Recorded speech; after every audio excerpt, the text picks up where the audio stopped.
Safety Administration, Project Yellow Light, and the Ad Council. The back seat. Check the back seat. All right, come here. Check the back seat. Gets in your head, right?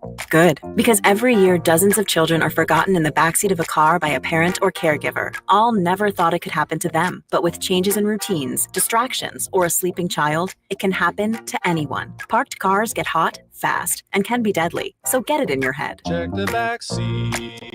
A message from NHTSA and the Ad Council.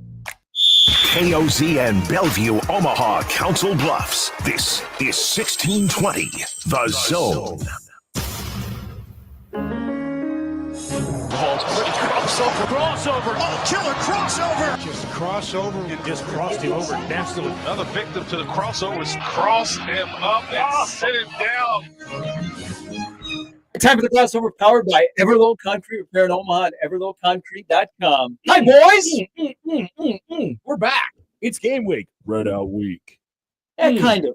Next Monday. Yeah. Monday. Yeah, but it's Red Out Week. Oh, I know it's Red Out Yeah, Week. we're just 3 days away from being 3 days away. I did not miss that.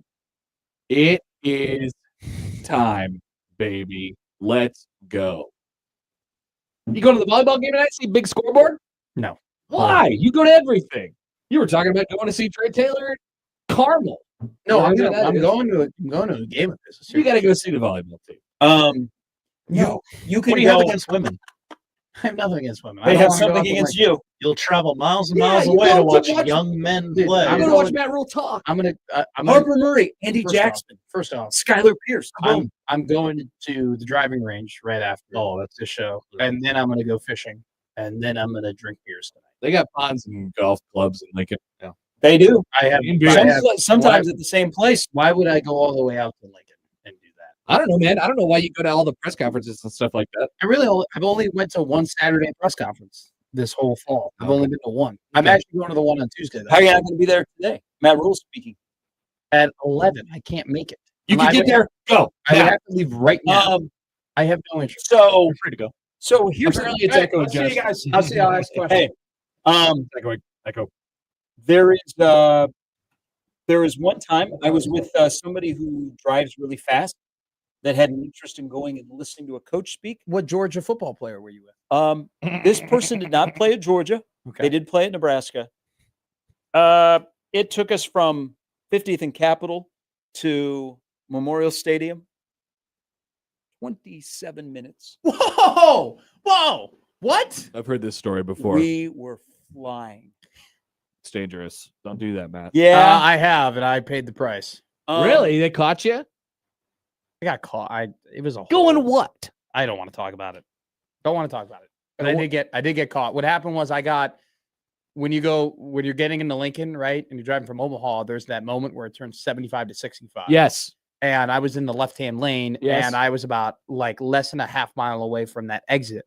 And So you were still going 85. I and was going 65. 85 and a 65, and then I had to speed up over a truck. Yeah. To get around the truck, so I was going faster than 85 and a 65, and I got. And they're always sitting right down there They too. were sitting there, and they got Those me. suckers. So- It was terrible, and the lady, she was great about it, but she was like, "What the hell?" And I'm like, "My bad." So It's do you fine. think the state of Missouri next Thursday Yes. is just going to sit and try and make as much money off Nebraska lead footers as possible? And it's the end of the month. Quotas. That's true. Hit them. I'm going to tell you this right now. When they talk about tickets and whatnot, I now drive the speed limit. No joke. I don't drives the speed No, limit. You're scared straight. dude. I go no more than 6 miles an hour over the speed limit when I'm on the highway. Well, that's okay. But You isn't don't that the drive the speed limit then? I drive the speed limit within the confines of the law. Okay. do we know if the that's law- true or is that urban myth? No, you can go 5 miles over the speed Oh, limit. they could pop you at 76 in a 75. What's the point They of going just through all that work? they for don't want to. 250 back? They Yeah, don't yeah. want to, I'm but telling you right they now, can. if they went ahead and they gave me a ticket for going 71 and a 65, I would go to court. I'd look at the judge and I'd be like, "Are you kidding me? Are you kidding me? I don't think that'd hold up. Are you joking me?" You might need a different defense attorney. Unfortunately, that one very famous judge out in the East Coast passed away. He was awesome. From Providence. Judge Caprio from that TikTok show. It's not a TikTok show. It's just his Well, clips. it popped up on But TikTok a lot. that's where I first knew about him from TikTok. YouTube Shorts. It's incredible. He was awesome. That's what we're saying. I know, I'd never but it's not heard a of him. TikTok show. Yeah. Well, His death was announced, and I went, "Why are people?" Well, because he was big on TikTok. And he's awesome. He's a great human. He's Now- the first TikTok and star to die. and I'm wondering what happened to his bailiff. That's not true. Popular bailiff. Yeah, He's his not the bailiff first would TikTok explain star to die. things. But he was like the nicest guy. He had the Providence accent. I'm very excited now that TikTok is on ESPN. I have the ESPN app, and I can just scroll through TikToks now. I just thought that he. Because I believe in was- America, and I would never download TikTok. I like- don't have Do TikTok. you not like content creators? Because you're going to hate where can't we're stand going. Josh Pate's working at ESPN. Two content creators Jack just got Price hired. signed a Works contract everywhere. with literally Yeah. everyone. Yeah, I know he's he on, does. on 3 ESPN and Yeah. Bussin'. The guy is There's 2 NBA teams that just hired 2 of the more popular content creators. I've seen this. So who? I think ESPN bought Josh Pate's audience. And Yeah. they're hoping that when they throw him on, just like Portnoy got hired by Fox, they're buying his audience, that they hope that his big audience, and remember, he kind of big timed us, by the way. Yes. Yeah. he did. Who did? So Oh, would Big he Ten not- Media Days. would he not sell you yeah. Coke? No. But I think ESPN's buying his audience because he'll show up a little bit. People will follow him. People will watch. Yeah, I don't. Josh get it. Pate's more of a Big Ten honk than most people. Like he's not an SEC apologizer. Why does he have to wear that shirt all the time? The tight shirt, Yeah. true Medium? classic tees. Yeah. Why does he Oh, wear that? What are we doing?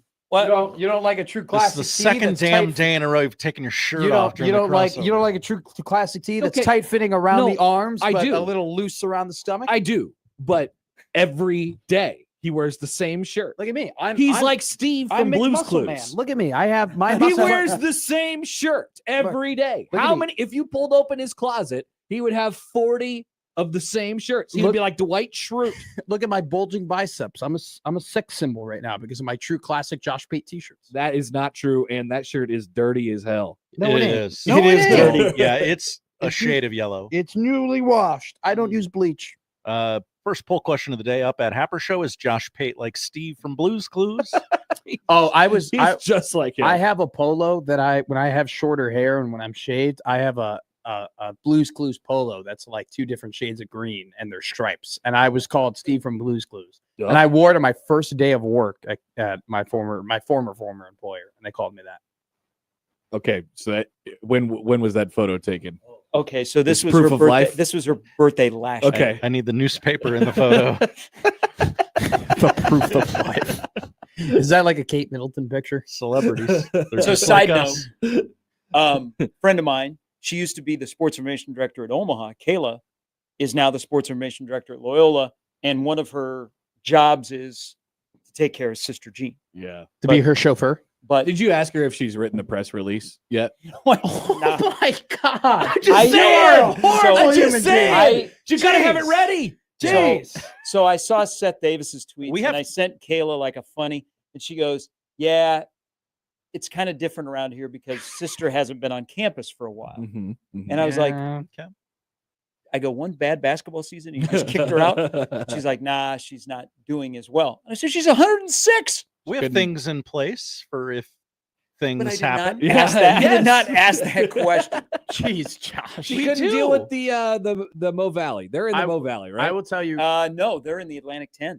Jeez. Yeah. When did that happen? Yo, that literally happened Um, last year. I was shocked too. I had Yeah, no they've clue. been in what A10 for a couple years. Wow. No, I thought it was just recently they moved to the A10. I thought it was like just last year they did it. No, I think this might be their 3rd or 4th year. Because I was still in college and they were doing Arch Madness.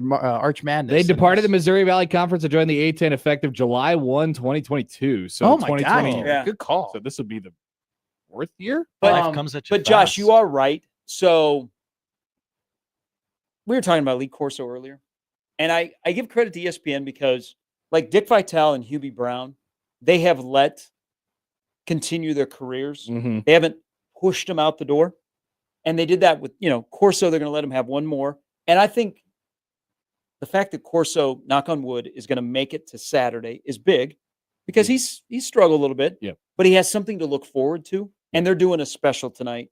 And it'd be probably pretty cool. Did you see Vern and Happy Gilmore too? Yeah. I don't think he was doing so He well. didn't seem like No. I don't think he was. But Doing I'm glad they No. didn't say let's get a younger guy though at the same time. Me too. But I know what you're Jack thinking. Collinsworth. I used to wonder this. That'd And be then horrible. one of the TV guys said, oh, yeah, when Devaney passed away, like immediately 10-11 had this like 7-minute Oh, package. yeah. And I was like, Oh yeah. wow, that was quick. And they're like, I have to tell you something.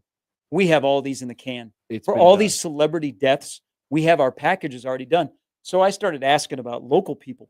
And they're like, What do you got? yeah, Got that one. got that one. Don't and, got that one. And that one, and they've got like a 15-minute.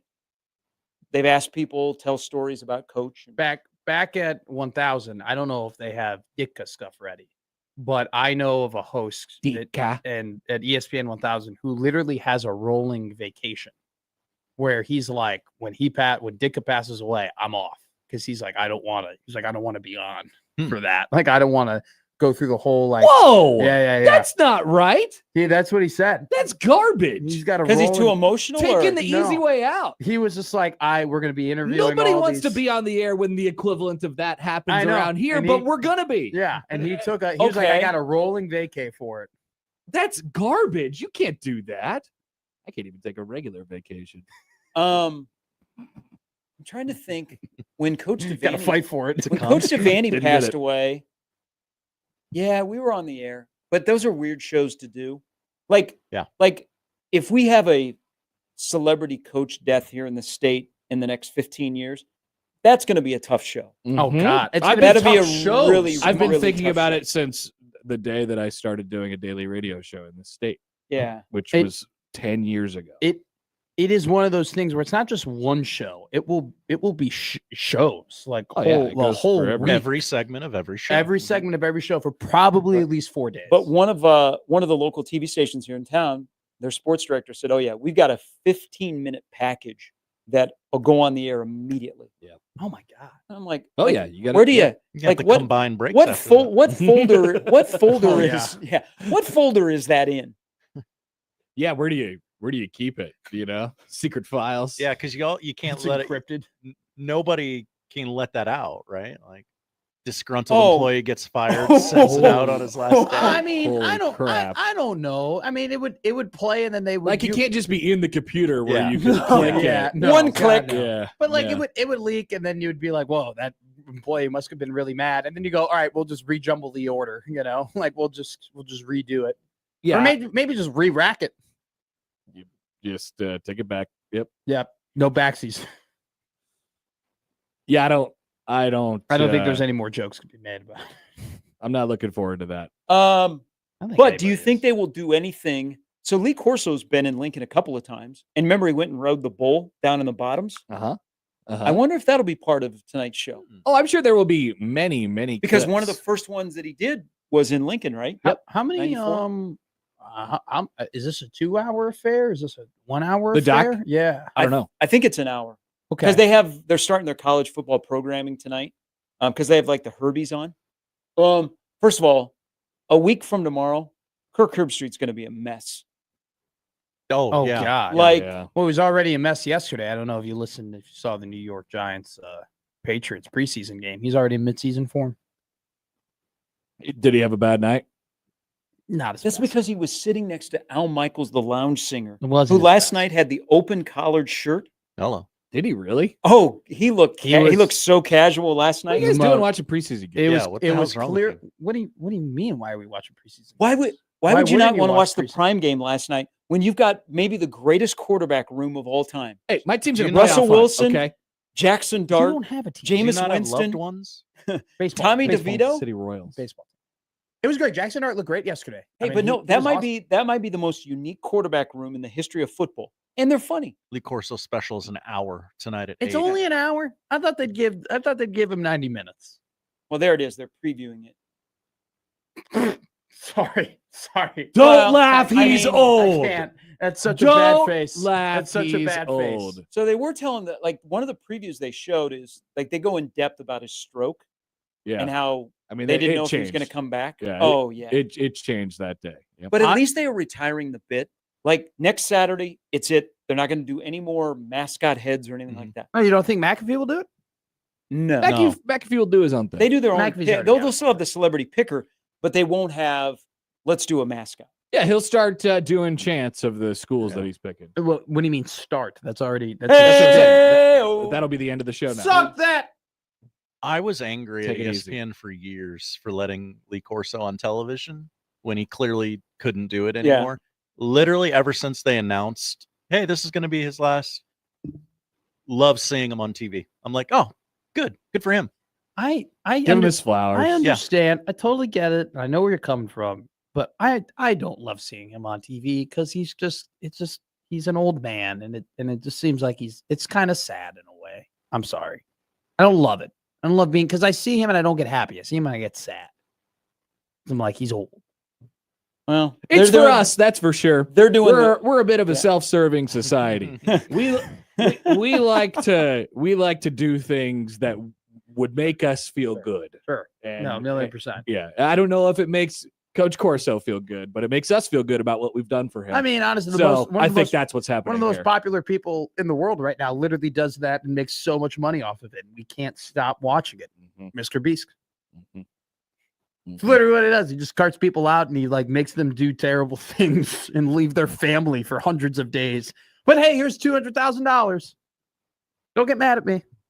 What is Troy Dannon Yeah, doing? what's this? What is It's this? it's his state of the athletic department. He's got some updates. Did we get a pie chart? I want an actual Husker revenue share pie chart. We continue to plan for and develop the Memorial Stadium renovation, which includes South, North, West, and East sides in the current scope of work. That's Tear it all the down. sides.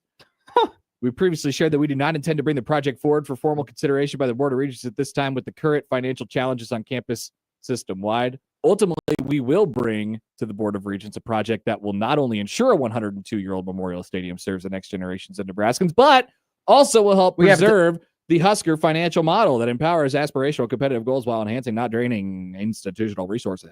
Hey, breaking news. We have a depth chart. Gobbledygook. We have a depth chart. God, all this just happens at once. How many oars? We have It's like we a have- waterfall. We have an official depth chart. Okay, can I guess? I haven't seen it. Yes. All right. We'll start with the left tackle. Oh, that's the hardest one. Come on, Connor. You Gunnar got this. Gatula. Gunnar Gatula is the That- starter. Yes. Is there an or? Or is it Yes. Okay. Okay. So Gunnar Gatula or Elijah Pritchett, and then right tackle is or Elijah Pritchett or Gunnar Gatula. That'd be my guess. It's Gunnar Gatula or Turner Corcoran or Whoa. Elijah Pritchett. Whoa. Left guard. Uh, That's an easy one. Come on. Lutovsky. Okay. Too deep is Maciejczuk. Center, Evans. and then Sam Sledge. Guard, right guard, Rocco. and then Grant Bricks, Okay. which, That's cool. yeah, That's interesting. People forget. Right tackle, Elijah Pritchett. Nope. Teddy Prohaska Or Tyler Kanak. No. not No, nowhere. no. Nowhere. No. No, or it's Teddy Prohaska is starting. That's why My I guy. asked the question My this guy. morning. it does say He has had a great camp.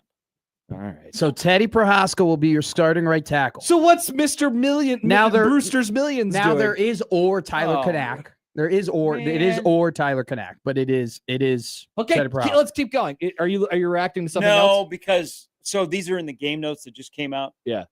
Oh, did you see the broadcast crew? Who is Yes. it? Who is it? Oh no. Who is it? Oh no. Who is He's it? got a Oh, face. He's no. making a face. It's It's Mark Mark- it's Jones. Jones. It's Mark Jones. Yes! It's Mark Yes! Hell yeah! Let's go, baby! I remember when I did the Colorado Buffaloes game last year. That team was Over-under D on amazing. comments 2.5. Let's hit it. Okay, so Tight end.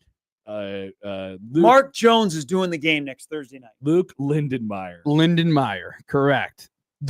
And then it's or Heinrich Harburg and Carter Nelson. Tiny. So Luke Lindenmeyer is your starting tight end, and then Heinrich Harburg is your second, or Carter Nelson. That makes a lot of sense. Wide receiver. X Dane Key. You guys talked about him yesterday. Y Isaiah Isaiah. Hunter. I think it's X Isaiah Hunter and Y Dane. Okay, cool. That's awesome. Whatever, I don't care. Quinn Clark under Hunter, Cortez Mills under Dane Key, Barney in the slot, and then under him is Bonner. The one you're overlooking. Now get to quarterback. All right, here we go. QB2. Oh yes, tell me. Okay, so we got Raiola we one. got Dylon, Gap, and then Latif or Gramstad? No, or. it's Dylan Raiola 1, TJ Latif 2, Jalen Gramstad 3. Your backup quarterback All right. is RB2. TJ Latif. Way to go. Way to go. We have, oh Lord, this is RB2. This is tough. Oh, Lord. Running back, here we go. Emmett Johnson 1. Mackay Nelson or Isaiah Nope, Mosey? no ors. Okay. Mackay Nelson 2, Mackay Nelson and then Isaiah Mosey. and then Isaiah Mosey, and then Quinton Ives. All right. That's what I. Here's your pretty much thought. DNs. All right. Okay. All right. W- What are we looking at? What position? This is just what your Just your only defensive end. there's two, DN, nose guard, and D Everyone's got a tackle. jack. So your starting DN is Williams Winery or Cameron Lenhart. Oh, okay. And then Cade Petrizak is the backup. Nose guard. Pet Shock. Okay. Now, the Kicker. one that people are going to be shocked by This is it. is nose guard. Oh, Pet Shock. No. No. No. He's playing He's Cade's playing DN. defensive end. He's DN. Okay. Your nose guard, Elijah Judy, ahead of Why the is it guy that's surprising? wearing a single digit number 5. Yeah, but they're all gonna play. Like I don't care. Yeah, that's good. Riley That's, Van Pablo must be out. that's Watch cool. out. Look out for the portal. Keona Davis, then Jalen George and Sua left 2 for your D tackles. LaFoe too. Jack, Deshaun McCullough, and then Jordan Dason. and then Jordan Ochoa over Yes. Willis McGahee. He's been doing That some good is things. interesting. Yeah, we've been talking about him and having a good camp. Dylan Rogers, the 4th Jack, but Ochoa, wow, that's something. Linebacker, Watson, Trent, or Shavers. That makes sense. And that's situational. Linebacker 2, Very different players. Javen Wright, and then Jacob Bauer. All right, so just Javen Wright. So followed by Dawson Merritt. Your rover is Hey. Deshaun Singleton. Come on. What? Give Bauer a little. Come on. No. Hey, He no. worked his Hey. way up. No. Jacob Bauer might have pictures of someone. He's over Dawson Merritt. Keep going. Because Dawson Merritt is a true freshman. I know. I'm just telling you. Keep going. I'm just reading the depth chart. Keep all going. right? Keep going. It's not, these aren't takes. Everything I say isn't a take. I'm just reading. Okay. Jeez. Rover, Deshaun Singleton. No, but you said give him some credit. I and mean, said, second no, on the thank depth you. chart. Rex Hey. Guthrie under Deshaun So Singleton. Rex Guthrie has come a long way. Yeah, Like Rex Yeah, Guthrie so- is a very Rex interesting guy. Guthrie. Guthrie 2, Derek Branch under Guthrie. Cornerback 1 is Andrew Marshall. Donovan Jones is under Woody Marshall. Guthrie. Safety is Marquise Buford. Under Buford is Caleb Benning. Nickel is Hartzog. Under Hartzog is Jameer Khan. And cornerback, I guess 1 or 2, probably 1 is Sierra Wright. Field boundary. They should really Yeah, put it in yeah. this. Yeah. Like they should not dumb it down so much for the for the dumb simpletons. media idiots. And then Sierra Wright, cornerback 1, Charles, cornerback 2. What about kicker? Tell me about the kicker. Or Got an It's oar here. all or. So kicker is Cunanan or Wait, like Hull. triple or? No, No. no, single It's Cunanan or. or So it's Hull. Cunanan or Hull. okay. Alvano 3rd. Holders Camden Cook. Punters Archie Wilson. Long snappers Gala. Kick returner is Mosey or Kenneth Williams or Mackay Nelson. Punt returner is just straight up Ja'Cory Barney. Well, it better Under be him is because Marshall. he's going to lead the nation. So That's what he there said. is he's your going to be at the official- Jet Award. He's going to win. Here is your official kind of surprises: Gatula or Corcoran or Pritchett. So I guess they're still competing for that left tackle. John think- is not going to be happy at this because he hates Turner Corcoran. And then it's Prohaska. John, email her, Yes. So John. I think it's Prohaska or Kanak.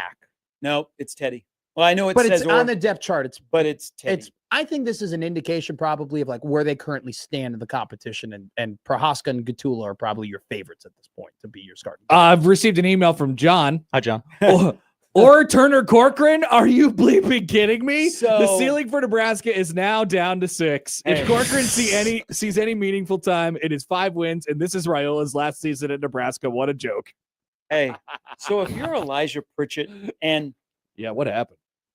like Grant there's just things he's got to take care of. Apparently.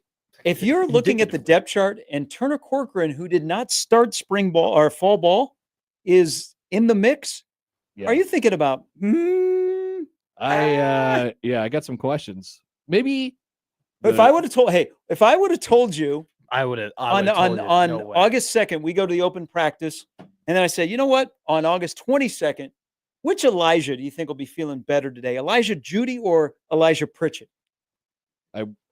It would have been wishful thinking, but I would have told you. I would have told you, Pritchett. Yeah. Yeah. By the way, I did not But expect. it's just an or. It's just an. I didn't expect. Maybe they listed him third, and he'll actually be the first guy out there. How about that? You ever think about that? I did not expect Winery to be for the top three to be Winery, Judy, and Davis. I mean, he was out there at the first group every time. I know, anybody got to see but I thought practice. Lenhart, who we've been talking about so much and we've had so much hype around, It's an ever or. since he- He's playing. I would. Yeah, but I Winery would is clearly search- above him. I would search. No, the he's not. Record, It says or. record for First, That record- doesn't mean anything. I think here's my conspiracy theory. Left tackle Elijah Pritchett starts. I Dead would not. serious. I wouldn't be surprised. Dead serious. Because I don't know, I'm not gonna push once back. I again don't know. at I don't left know what's- tackle I don't it know. says Gunnar Gatula or Turner Corcoran or Elijah can't- Pritchett. I think Elijah Pritchett starts. Turner I'm not- Corcoran. I am not at the practices, so I can't tell you. Okay, but sure, I don't know. This is just the depth chart. Probably. I'm just Gatula. making a prediction. It's probably Gatula and Prohaska is probably what I'll go with. I think. Yeah, but Gatula, you have to start Gatula. Maybe they just maybe this is nonsense. Because what I've thought they were going to do the entire time was Gatula and Pritchett. yes, and Yeah, you could even flip them yeah, it'd be fine. depending on just how you felt. But But Teddy's been really apparently good. Teddy's Yeah. ruined that whole thing, which is a good thing. I do think it's telling though that you got 3 left tackles on the depth chart and 2 right tackles on the depth chart. Probably communicates to you that it's going to be Teddy at right tackle, and then they're still trying to figure out at left. Maybe we'll find out when Matt Rhule talks Yeah. in a half hour. And Well, he, I will- think and he's he won't gonna- officially have to say Dylan is our starter. That'll be great. Yeah. Man, TJ Lateef though. He comes out, he's like, well, yeah, got a big announcement today. Dylan Raiola is our starter. So- It was a great battle between him and Gramstad. I guess you've seen the news. So Marcus Davila, your next quarterback from the Northwestern Wildcats. Is Oh, that yeah. what Where we're- is he? Not on the depth chart, behind Gramstad. Ouch. Ouch. And then Ives. We go from talking about Quinn and Ives like he's Marshall Faulk to now he's Well, Whoa! Who we- talked about him like that? the coaching staff and everybody who ever opened his mouth about him. EJ Barthel. well, Dana we knew he Holgorsen. wasn't going to be Matt involved Rhule. here because he got hurt early. All right. He was never going to be I'm involved in just saying, this 4th on the depth chart. because it got hurt early. Because he's only been back for what, a week? He'll play. We'll He'll see. play. Let's take a look at the pronunciation guide. Thanks to Keith Mann, who is I got a lot of these right. you got a lot of them wrong. So I got 2 wrong. Sua Lafotu, my bad. Okay, let's start with the defensive lineman from West Fargo. Caden Petrzak. okay, so it says Cade, not even Caden, Cade I just slept up there. Petchak. Petchak. All right, Cade Petchak. Cade Petchak. All right, I can do David Hawkins. How about this? Dylan Raiola. I say Dylan Raiola. You say Dylan Raiola. Some people say Dylan Raiola. I say It Ry. says Raiola. Dylan Raiola. Can I give you somebody who is going to be mispronounced because all of us in this room have done it? Yeah, give it to me. The guy that is right now listed as an or with Vincent Shavers. His first name, Oh, it's Marquez Marquez. Watson Trent. Marquez Yes. Watson Trent. Marquez Watson. But that has to be Trent. one of the more mispronounced. Yeah. Oh, by Unless you went back and looked at like film and a game that Georgia Southern and the play-by-play guy mentions his name. Yeah. I mean, they have another guy whose name is spelled exactly the same Yeah, on the he's- roster, and and he it's- pronounces it differently. Yes. Yeah. Marquise. So it's Buford. Marquez, just like it's Bajan Robinson now. And Yeah, it's- instead of it's- Bijan. and it's Khalil Mack. not Khalil. Dasan McCullough. Dasan. Dasan. So it's San, not Sean. Dasan McCullough. San McCullough. Isaiah Mosey. Isaiah. Yes, I did notice Not that. Mosey. What was it? Mosey. Wasn't didn't Holgerson say that? Like at the presser, yeah, that somebody said Mosey. Somebody definitely said it. How about who's this? Houston Kaahahena Torres. Oh, that's the Gary the- talked about him during. He's the- on there. He was here for bowl practice. He's Yeah. a freshman from Yeah. Hawaii. These Summer. letters are really small. I know. Really, really small. Do they not have the little earlobe thing on the roster? Well, they do on the They do on the website. website. yeah. Man, that earlobe Do you- thing is By incredible. the way, do you know that costs $450? for an athletic department. Like per You player? buy the service, they put that on your website, and then you take care of all the back stuff of recording the that names. costs What a rip. money. Yeah, $450. What Why a not- rip. You can't program that No, yourself. there's a service What a rip. that is a product that you buy, and then God. you put that on your website. Omaha has it. It's great. What a rip. Yeah, there's been some times where we've needed that. That's for sure. Oh, I'll God, be I clicking was- during games sometimes. And you're So listening. what was that? Yeah, I got my ear up to my computer. Guys from Oh God, Al North Dakota Michaels. State baseball. Al Like, Michaels what the yesterday hell? goes Fedone with the catch, and then like the next time, I think somebody got in his ear and was like, "Hey, it's Fedone." Good job. So then he was like Fedone. on To the be play. expected from Al. He's not. I mean, prepping. what did Gus Johnson call Nate Borkacher?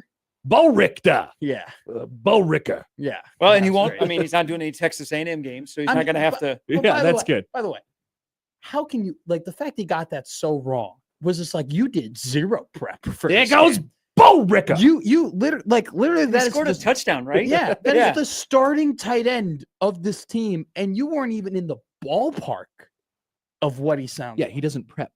He's also blind. Bowden down the sideline. He can't see. The All-American girl. Jetty Taft. And All of me- those are from my- like the same game. Like, remember when Jeff Sims had the long run in the second half against Colorado? Yeah, And yeah. he just lost it. on head- Whoa!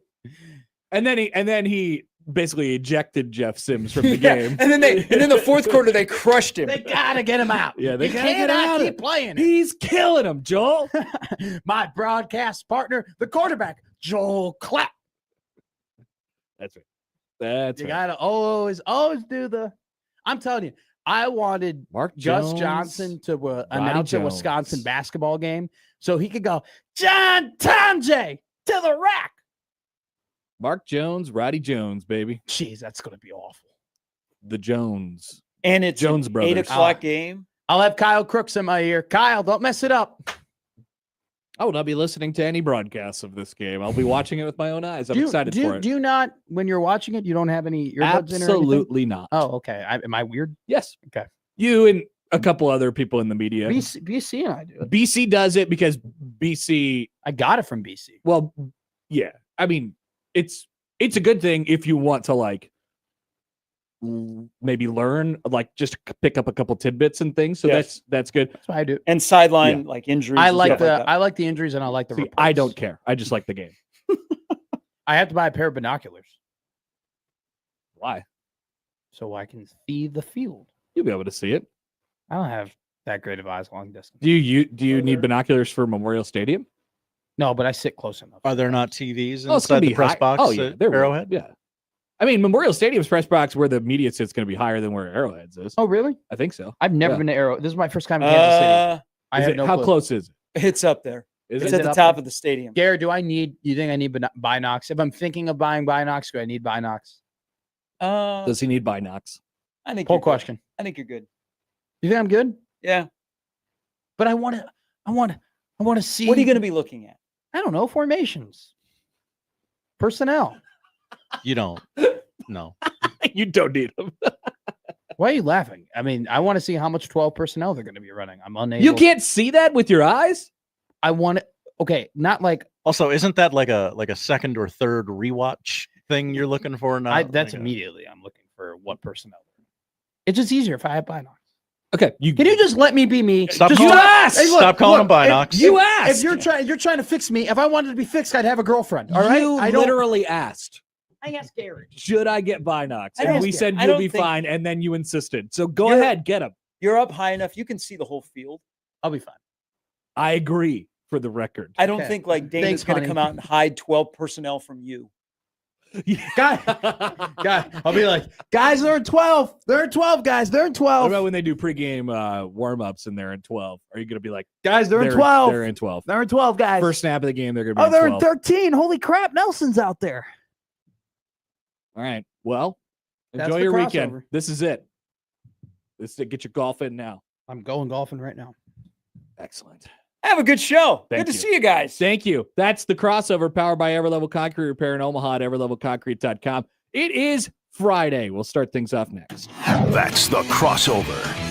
The Connor Happer Show is next on 1620 The Zone.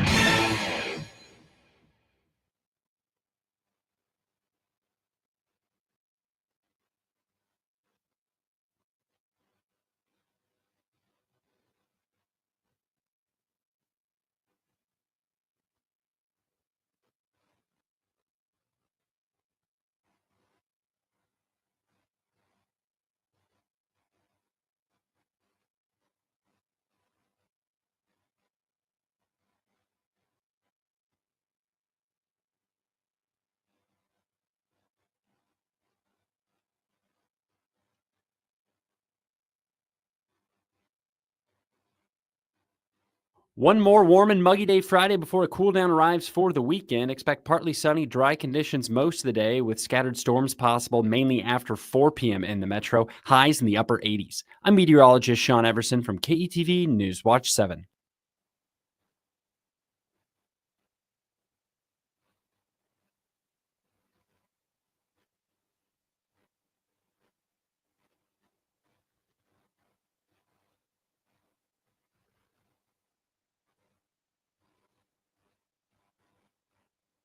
Inside the fine dining establishment known as Churco is a secret place where you might see the future. Step inside the Tarot Room inside Churco. How do you get inside? Simply ask your host for a reading or enter through the Tarot Room side door on the east side of the building. Inside, you'll find craft cocktails, a curated whiskey collection, even mocktails and more, including a chef-created snack bar speakeasy. Look into the other side at the Tarot Room, open Wednesday through Saturday from 5.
It's the Connor Happer Show.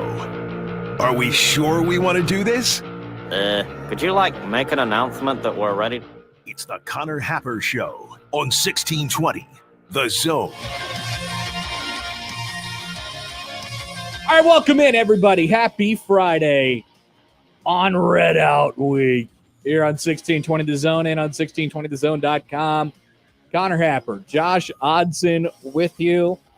We got a depth chart. We got Troy Dannon putting out bullet points of things that we already knew about. We got volleyball today.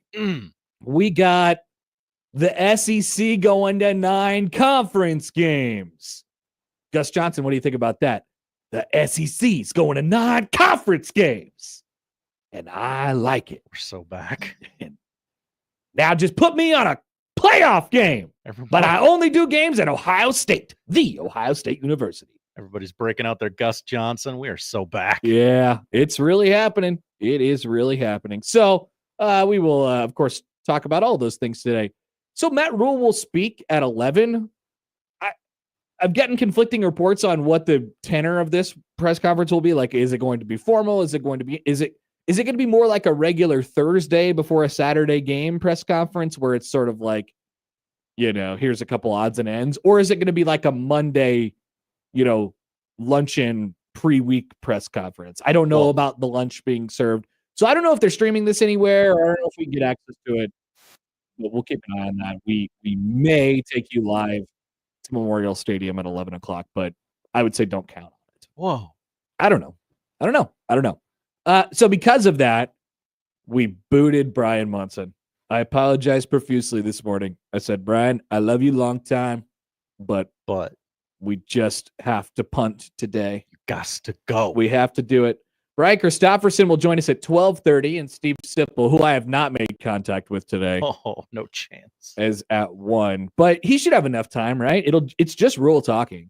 Then he's got to go to the bank. Then he's got to... Well, if he's in his car, that's fine, because he's in his car most of the time. Actually, anyway. people prefer it when he's in his car. They've gotten used to that beeping in his car. I know. They're so much so now that they want it. They crave it. They're like, can we just call Sipple to hear the seatbelt buckle beep in his car? I was like, sure.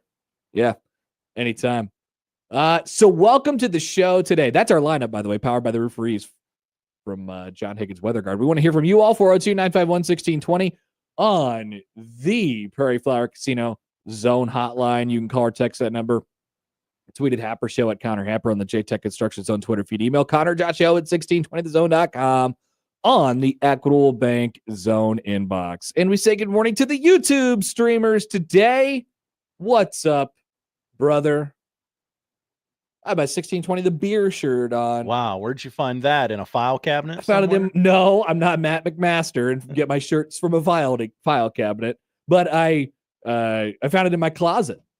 It was just there, and I just don't wear it. And you saw that bad boy this morning, and I was like, "This is feeling right. This is it. This is the one. This is the one." Yeah, Teresa writes in, Connor, did you raid Matt's 1620 t-shirt stash? 1620 the beer has to be an old shirt from the file cabinet. I actually have 2 of these in my real closet, and I don't have a dresser like where I fold shirts. I just all my shirts are hung up. I don't know, whatever, you could draw whatever conclusions you want about me based on that, but every single one of my shirts that I own is hung up. But because of that, they're tightly packed in there. I don't have a lot of space in the closet. And so I could go months and months and months without even making eye contact with the shirt. Because you'll lose them for a brief period. Yeah, it's just packed in there. So I actually went through and, took the finger and kind of poked them around one by one by one. I was like, you know what? Let's do it. What's in here? We're going with it today. So that's the story of how I wore this t-shirt today. I'm sure it was riveting stuff. As you know, the people are starting to come back. Football season is nigh, and we're starting to hear from some good old friends. So with that being the spirit, let's head to the text line. That's where we find Triggered Bob. Whoa. Do you remember Triggered Bob? It's got to be on there. I think I just took this off last week. No, I haven't heard from Bob in a. We need more space. Okay, we do need more. We need 2 pages. We could get that. I have many pages. Unsportsmanlike Conduct has many. Oh my gosh, pages. you should try and produce that show. I bet I could do it. There's just stuff everywhere. I know they got all this stuff. There it is. CH Triggered right there. Hey, Hap, I'm Triggered. Thank you. That was a long walk. Hey, it's Triggered Bob. Long time no trigger. I'm glad this program isn't using tradition as a crutch anymore. New program direction, new players with better mentalities, beer in the stadium, etc. I would gladly give up the sellout streak if it meant we made the college football playoff. GBR. Ooh. Bob's, There's a good sports radio debate question. Embrace debate. Bob's last text, by the way, was December 13th. I feel like Bob didn't call last year. Hey, Hap, I'm triggered. Maybe at the start of the season. Maybe I'm just remembering things. Okay, glad to have Triggered Bob back. Mike Stibbs writes in. Meg Stibbs, 24/7. You told me to try and produce that show, and I said I think I could do it, and Stibbs said, no, you couldn't, Connor. It takes a special talent. Well, what a great compliment to Nick Grimm. He does it every single day. That's what you inadvertently did, Stibbs. Yep, every single day. Also, I've just seen this from Nebraska's linebacker, one of their outside linebackers coach, I think, Phil Simpson. He just tweeted out a graphic. Now, this is very important for our show because we like to keep you updated on all things airport news. Whoa. Yeah, that's right. A Nebraska football assistant has just tweeted out some airport news that I didn't know about. He says, direct flights coming. Corn cob. My job gets a little easier. Sunglasses emoji. #FlowBraska. And it says 305 to the 402. What's the 305 area code, Josh? 305. Miami. New nonstop service from Miami to Omaha starting March 7th, 2026. Whoa. We are so back. We're so back. That just seals it.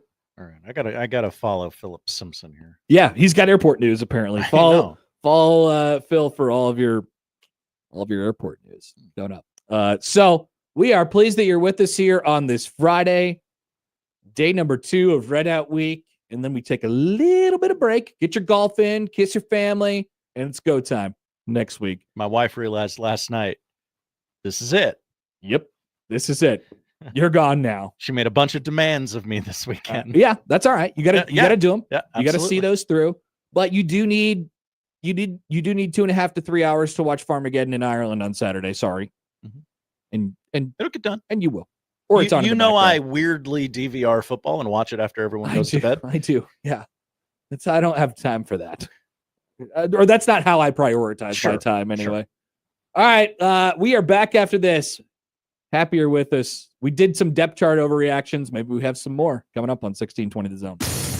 Red Out Week on 1620 The Zone is presented by Union Bank and Trust. Feel good about where you bank. Member FDIC. The Connor Happer Show. Follow us on Twitter @Happer Show for all the latest news and views. We may even say something interesting once in a while. Unlikely. Really, guys?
A great question from John on the Equitable Bank inbox. We got a great audience. They ask great questions. I'm excited to hear this. Can we get Mitch, or anyone for that Mitch matter? Sherman or Mitch Holtis? Mitch Sherman, he's talking about in this case, but really anybody.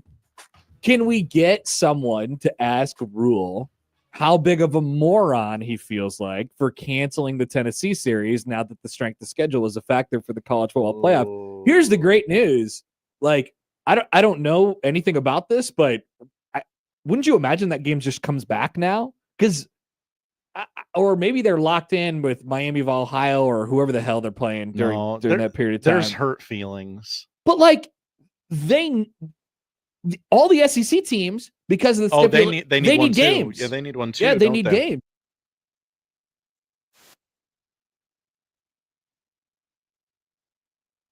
But part of the SEC stipulation of playing 9 conference games yesterday is they've informed all of their schools, hey, look, we want you to play 10 power teams.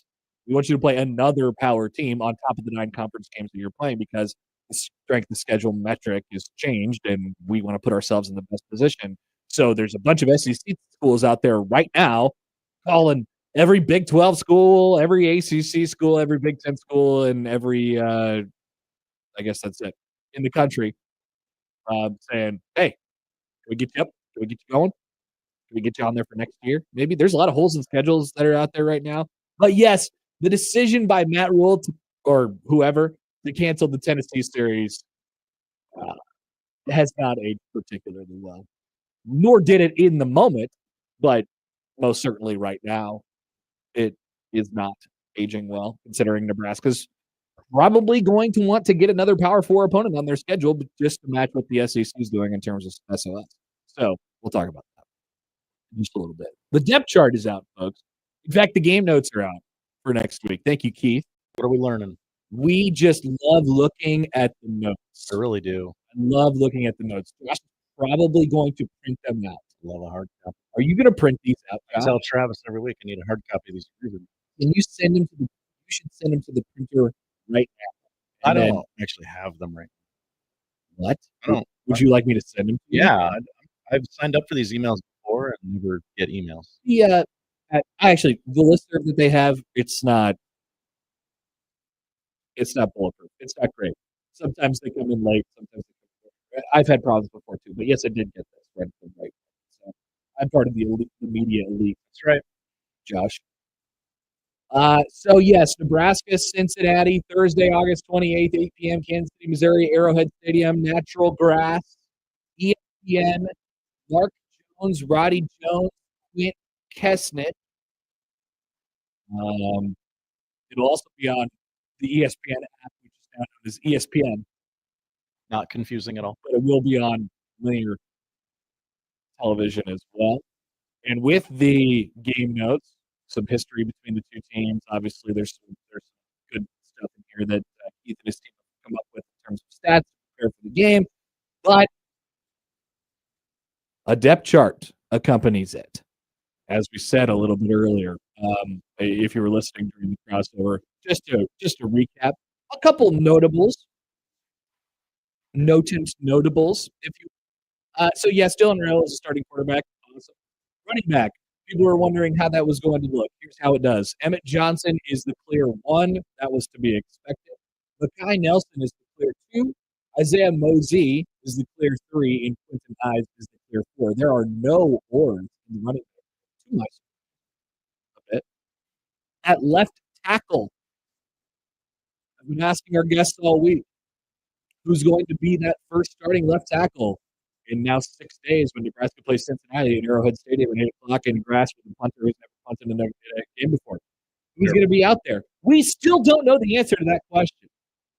It says Gunnar Gutsula or Turner Corcoran or Elijah Pritchett. I do believe that there is some gamesmanship happening here. Oh, I mean, you know what's going. Is somebody going to go out and win the job this week? Like, I don't know. Now at right tackle, Teddy Prohaska or Tyler Canuck, which is interesting. So they have 5 people apparently that they feel comfortable putting at either of the tackle spots at this point. I have been under the impression this entire camp that Nebraska will start Elijah Pritchett at left tackle, and then they will, kick Gunnar Gatula over to right tackle. But I do think Gunnar Gatula's play has thrown a little bit of a wrench in that. Pritchett maybe hasn't been quite caught up yet, but still, obviously, he's going to play. And then, as we said during the crossover, the camp of Mr. Teddy Prohaska, my 7-foot-tall doppelganger, he All right, yeah. he's had a camp here, and he's back and healthy and holding up. So it's still a curiosity. It's still a wonder. I guess if I had to guess, maybe if I had to guess now, it would be Gatula at left tackle and Pritchett at right, or Gatula at left tackle and Prohaska at right. But it feels like they're all oars. There's 5 guys and they're all oars for 2 spots, which is sort of fascinating to me. But you got to think that they have a pretty good idea of what they're going to do. Maybe get some clarity on that here in a few minutes. Maybe. How about kicker? That was another thing we were wondering about. An oar. Yes, 1 oar, please. Kyle Kunanen or John Hull. Ha ha! John Hull. That's right. Forgot about that. Oh, going to halftime. 14-6. All right, Tristan Alvano not in the oar lineup. So Kunanen or John Hull, and then Tristan Alvano as the clear 3. Achi Wilson is your punter. Your punt returner is Ja'Cory Barney. And then 3 oars at kick returner, Isaiah Mosey, Kenneth Williams, and Makai Nelson. 3 short guys at kick returner. Whoa. What's up with my short kings? And then they can weave in and out of the traffic better. That's right. They could duck underneath some things. All right, we'll pour over it a little bit more as we go on throughout, but those are the things I think that people were sort of looking at and looking forward to on that first initial release of the depth chart. John is incensed about this whole Turner Corcoran thing. We're not going to get him to come back from this, I don't think. It's not good. He's not in a good spot. John, just hang in there. 7 days to the game, 6 days to the game. I don't think that my guess would be you don't see much Turner Corcoran in the game on Thursday. Whoa. That'd be my guess. Whopper writes in. Hi, Whopper. Wasn't the official reason for canceling the Tennessee game that they weren't going to do any home and homes during stadium construction? Well, yeah, kind of. It was the excuse they put out there was like, we need more money, so we need more home games, which was a lie and an excuse and a smokescreen.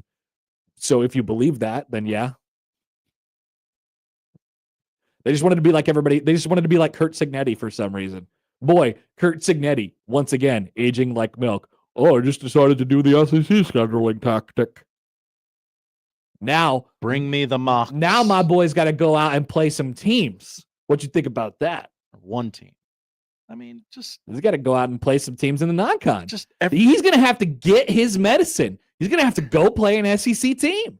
The phone at Stanford must be ringing off the hook today with teams trying to schedule. Yeah, but that's not going to do anything for you. They got to play good teams. They got to play a power team. Yes, that's the stipulation. That's the requirement. It does not have to be a good power team. The strength of schedule. We'll explain this in a couple minutes, but the strength of schedule metric has changed, and they're going to want to play good teams. Hey, Arizona, what are you doing? I don't know, Josh. We'd love to get together for. Oh God, Nebraska's playing Arizona. I forgot. I don't know, Josh. I think Indiana. Indiana's going to get some calls, obviously. So let's take a quick timeout. We'll see if we can bring you out to Matt Rhule, even if it's just for a minute. If not, we will have that conversation when we return. It's Friday on the Connor Happer Show on 1620 The Zone. Live from the Host Coffee Studio, this is 1620 The Zone. Make the right call. John Higgins Radical, the home of the Roofery. It's If the roof on your home or business received hail damage from the recent storm, there's only one call to make for an assessment. John Higgins Weather Guard, the local, trusted, and proven choice. No one has installed more DaVinci roofs, and there's a reason why John Higgins Weather Guard is the nation's leader. John Higgins Weather Guard, the home of the rooferys. Make the right call.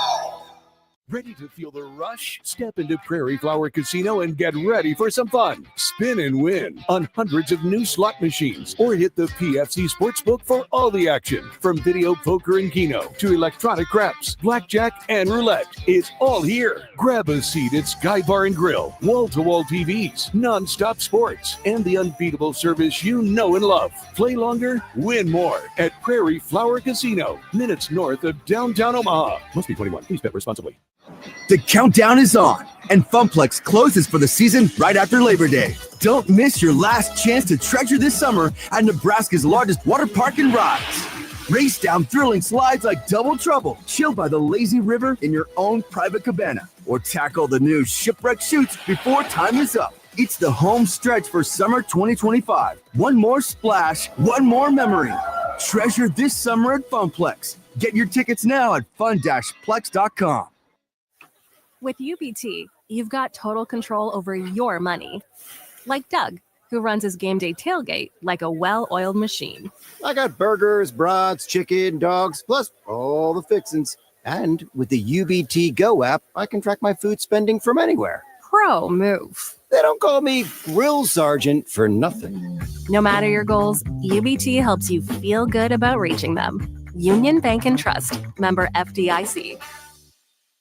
Hear ye, hear ye. By royal order, the all-new Nebraska Renaissance Fair will begin. Royalty, pirates, elves, and fairies await. See death-defying feats of horsemanship and sword battles while dining upon feasts fit for kings. It's the all-new Renaissance Fair, August 23rd and 24th. Camp is made at Elkhorn Shores, 223rd and West Maple in Elkhorn. Purchase tickets in advance and save a $1 or two at MidwestFests.com. I'm Emmett Smith. Opioid poisonings cause the most accidental deaths in the U.S., and I've lost loved ones. But now I'm prepared to save a life. Just remember, lay, spray, stay. Lay the person on their back, use Narcan nasal spray, dial 911, and stay with the person till help arrives. Continue to administer additional doses as needed. An opioid poisoning can happen to anyone, anywhere, anytime. Always be ready to rescue. Learn more at readytorescue.com. Hey, wouldn't it be great if life came with a remote control? You know, you could hit pause when you needed to, or hit rewind. Like that time you knocked down that wasp's nest. Uh-oh. Or that time you forgot to roll up your windows in the car wash. Fantastic. Yeah, a remote control would have come in handy then. Well, life doesn't always give you time to change the outcome, but prediabetes does. With early diagnosis and a few healthy changes like managing your weight, getting active, stopping smoking, and eating healthier, you can stop prediabetes before it leads to type 2 diabetes. It's easy to learn your risk. Take the 1-minute test today at doihaveprediabetes.org. Life doesn't come with a remote control. Yikes! So you're on your own with the wasps. You have the power to take control of prediabetes. Visit doihaveprediabetes.org today. That's doihaveprediabetes.org. Brought to you by the Ad Council and its Prediabetes Awareness Partners. KOZ and Bellevue, Omaha, Council Bluffs. This is 1620, The Zone. Let's get back to the Connor Happer Show on 1620, The Zone. Let's get back to the Connor Happer Show on 1620, The Zone. Here comes the clown.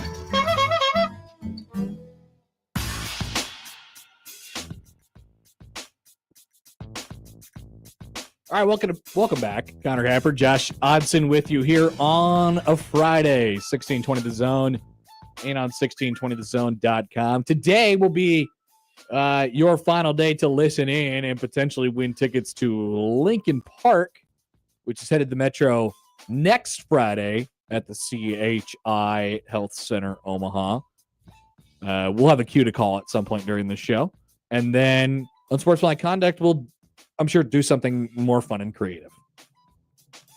Nick was trying to think of it today. Okay. Well, I'm eager to see what he comes up He's with. like, I need a sounder. He loves his bands.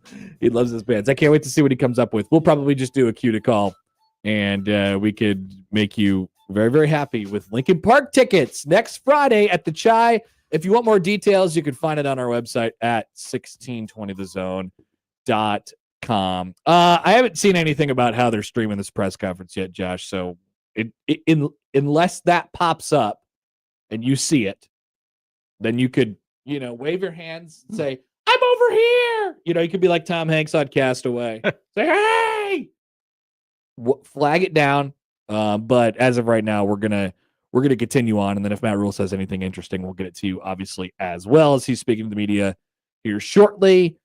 Just went through a couple depth chart things. We'll have more as we go on throughout the show. And as I mentioned, Brian Christopherson and Steve Sipple will join the show as well today. But yesterday, the big news in college football, it started to trickle out really throughout the day, kind of during our show, where it's like, yeah, there's some wind blowing here on the SEC potentially getting close to moving to 9 conference games. And then by yesterday, late afternoon, it had been made official by the conference.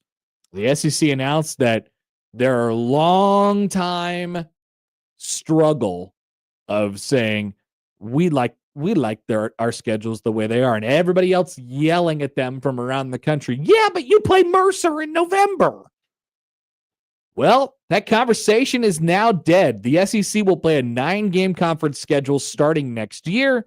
This will be the final year of an 8-game conference schedule for the Southeastern Conference. It was approved by the board, the president and chancellors, after a recommendation by the athletic directors in the league yesterday. Greg Sankey says, adding a 9th SEC game underscores our university's commitment to delivering the most competitive football schedule in the nation.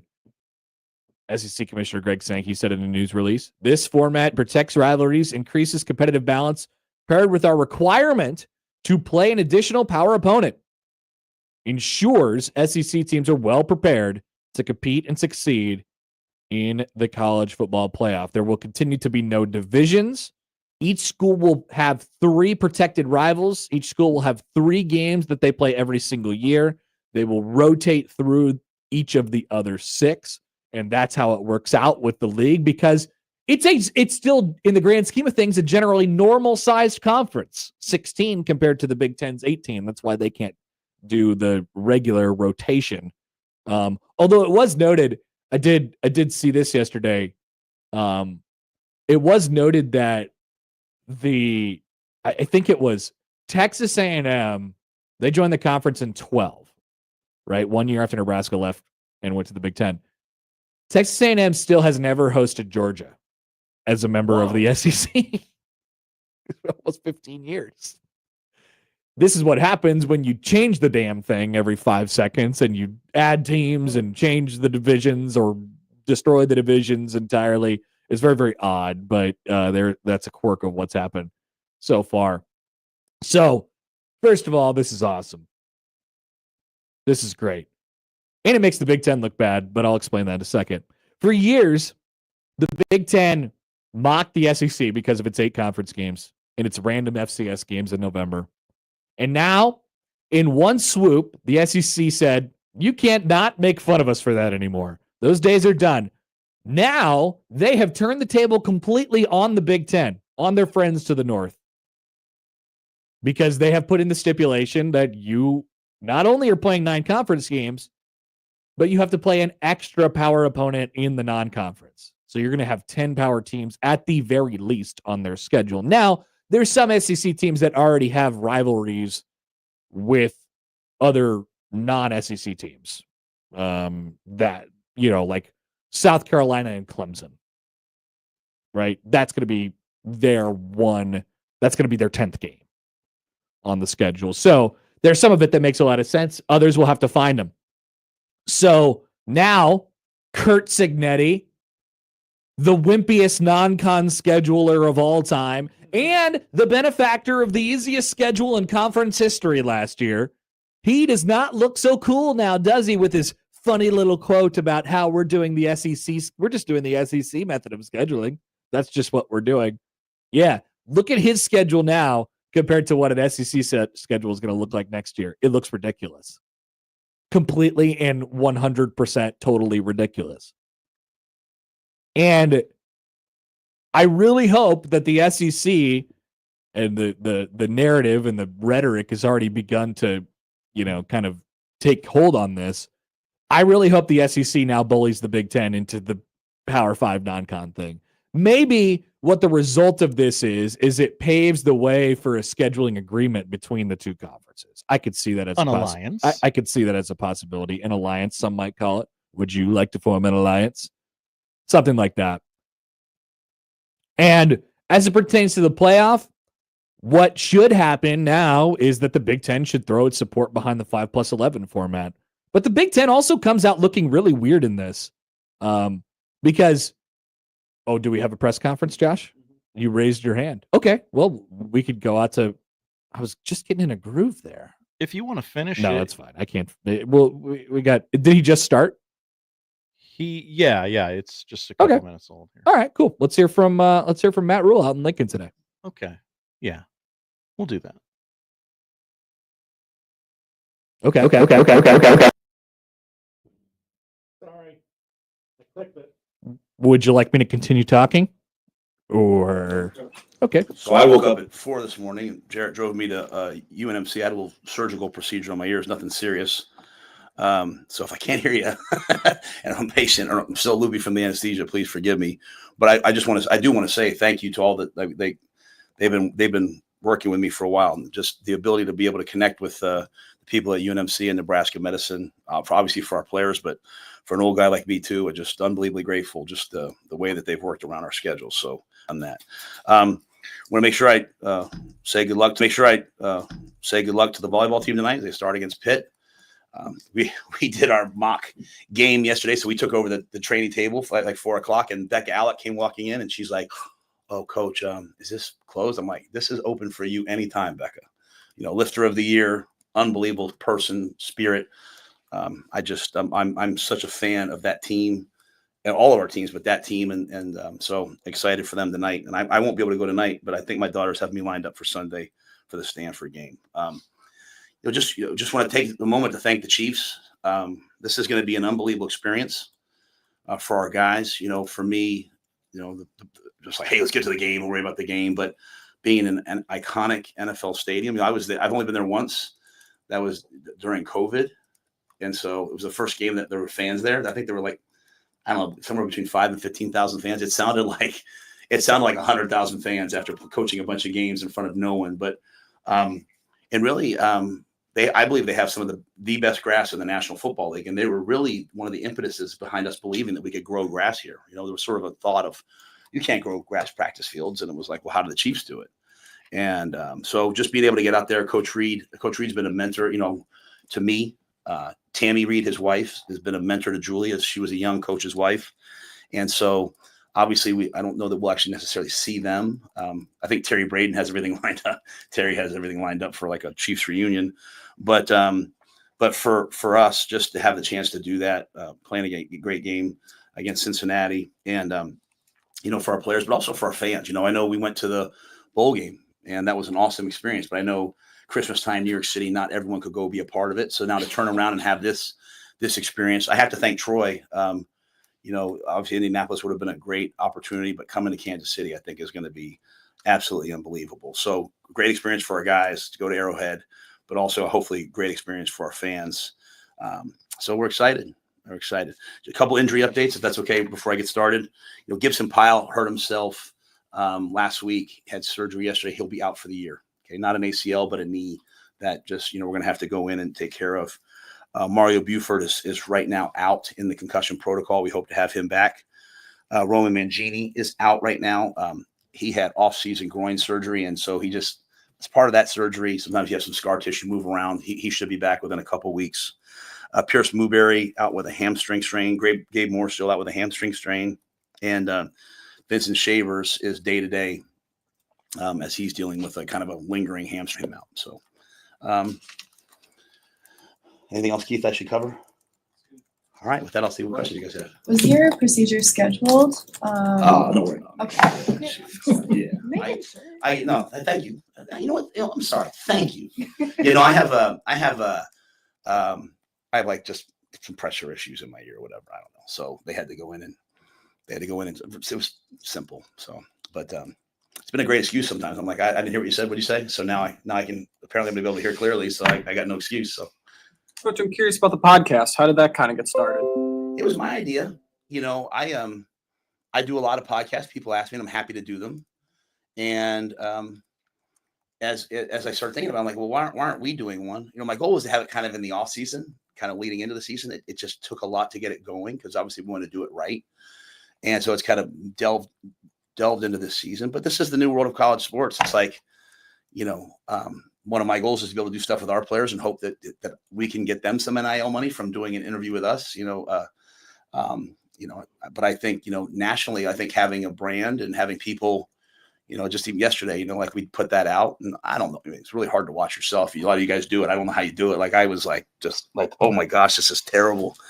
But to be able to have it be Husker centric, but still touch other topics, hopefully, we can just continue to put University of Nebraska and our football program out there for people to see. And I think for recruits, there's, I think I've said this to you guys before. If you have not gone to that second floor, you have to go walk through it. You guys, they should schedule probably something to show these guys this. Like our ability for recruits, our ability to help you build your brand and be able to, content.